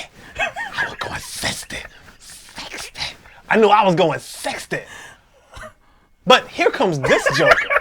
I'm just you know what? You know what's so messed up? I laugh at myself to this day because I'm dead straight up. I'm driving 2 times the speed limit, chasing this car. I'm yelling out the window. Yo, get this I look back and I was like, yo, your boy was wild. I was yelling out the window. I was like, yo, get this mother. So I saw him because I came up on it, right? So I'm driving as fast as I can. Here comes the Diamante. Will driving. So I get next to Mike, right? He's right up there. I was like, he's right there. Okay. I'm going at least. I know I'm going at least 80, 90 miles an hour going right to the guy. And then before we get to that main road, he pulls off to the left. There's a side road. Some side dirt road. I don't know if it's dirt, but it just goes, it's like a road that goes behind where all the bars and all the clubs establishments are. And he goes down that road. And that was probably a smart move on his part. Yeah. Because he didn't want to get caught up in all that. True. But what happened was when he turned down that left road, something that he didn't expect. He went down that road and went down the hill. Unfortunately, he goes down the hill. And so he meets another road, that's Blossom Street. And so he comes down the road and meets the road. It's like a T intersection. And Blossom Street, which is kind of a busier street. And he's blocked because the light is red and the traffic is kind of backed up past where the road intersects. So he can't turn. He can't go anywhere. Now, here's another fact about the road he turned down. There's a police station on that road. Yep. Even though it's kind of hitting the cut. And there's a police car sitting right in traffic. There was a police car sitting right in traffic where he was. So we caught up to the car, got behind it.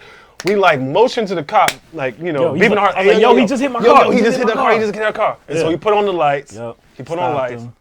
And they came around the corner, stopped on the main road where the bars are, pulled his car over. And not only was he baked and he toasted, on whatever he was drinking. Drunk. There was a passenger in the car. Yep. There was another dude in there. And he was messed up too. They were drunk. I mean, visibly stumbling drunk. And I'm surprised the dude was able to get down the street without hitting another car or something like that, turn down that road and everything. He didn't hit anything else. But like I said, he was visibly drunk. What happened to him? Nothing. They definitely wrote a ticket and towed the car. But I was they gave him a ticket. I was like, where's the DUI? No jail, no nothing. Nothing. I'm like, really? Wow, man. that whole situation. That's a good thing that cop didn't see what we was doing. We was doing. I know. That was a real good man. I didn't know it was 30 miles an hour. Though. No, it's 30 because I drive that road almost 3 or 4 times a week. But we were 30. See, and really, I wasn't trying. Like, we didn't have intentions to like where we were gonna get him and beat him up. I just wanted the license tag. Yeah. All I wanted was the license tag. Yeah, I get the license tag. I'm good. But then, as soon as I was gonna get it, he turned down that road, turned out right in front, turned out right behind him. Cop right there. Oh, this is a good situation right there. Go get him, man. Go get him. But yeah, nothing happens. And I remember around that time to seeing, like on commercials here in South Carolina, talking about something like a zero tolerance policy, like you drink and drive, you go to jail. And oh yeah, those all like South Carolina's road can be highways or dieways. You know what I'm saying? Like those commercials were like just every day I saw those commercials. Every day. This dude did not go to jail whatsoever. He had to call a cab and go home. That's all that happened to him. Because he couldn't drive his car.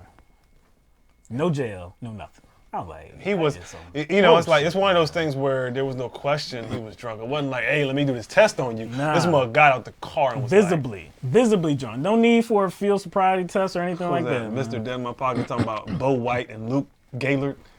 Yeah, I saw that. Dukes of Hazzard, just a good old boy. From Hazard County, man. Look, as soon as Mike said somebody hit your car, snap. There was no choice to be made. There was no choice. I mean, the only option was we're about to go get him. We're about to go find out who this is. Yo, and I was. That's it. I was ready for it. I was ready for it. Never been in anything like that. Never, man. In my life since that point. But yeah, it was just instinctive, man. Like, okay, let's go get this. Let's go get him. Ended the night on a high. Well, I guess it was a high-low note. I mean, your car got hit, but his mistake was he got out the car and checked his damage. That was his mistake. Too early. Because it was too close to the scene of the crime because it was less than like, I would say 400 meters. See, because you thought it was because I didn't see the car. You thought it was the car, but in the dark, how would we have ever known that? Because we couldn't see that damage. Because the damage was towards the street. There's no way we could have rolled up beside him and saw the damage. There's no way we would have just been able to see that. He could have just. He just kept going. Because if he kept going, we probably would have never found him. But he stopped. And you know what?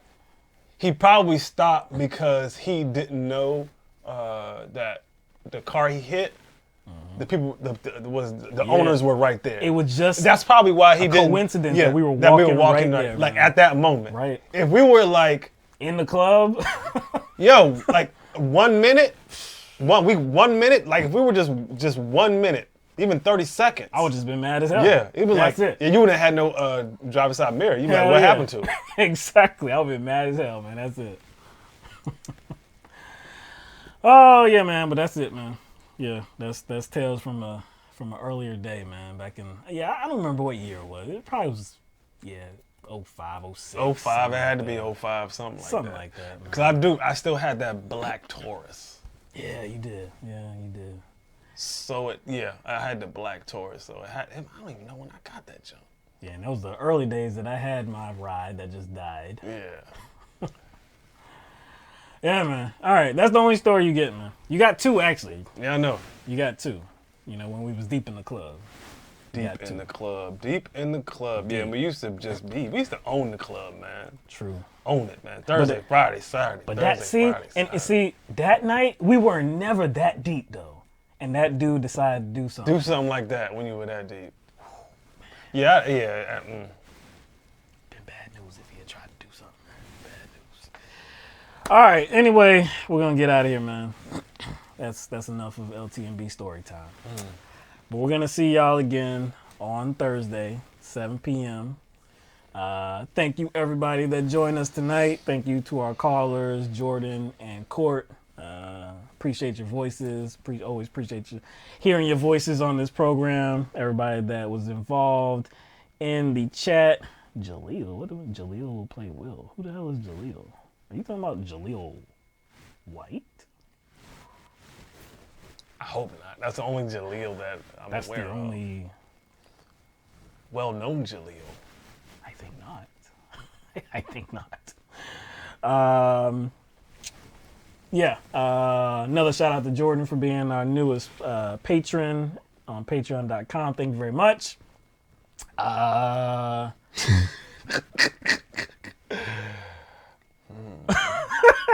That's an interesting. That's an interesting spelling of Urkel, man. Wow. See, now it makes me think, gosh, that's taking me back. Oh man. I just saw a clip of when he turned it. You know what? I ain't gonna get you started. I'm not even gonna get you started. I'm not even. I saw him pop out the machine. I'm not even gonna get you started. Boy, this mug got some. Laura. Nope. Not even gonna do it, man. Nope. See, you can read his face, but I'm telling you, that is a story. That this dude. I have my thoughts on that show. He has some strong thoughts about that show, man. Anyway, all right, we're gonna get out of here. It's late enough. Everybody have a good night. We'll see you on Thursday. All right, peace out, everybody.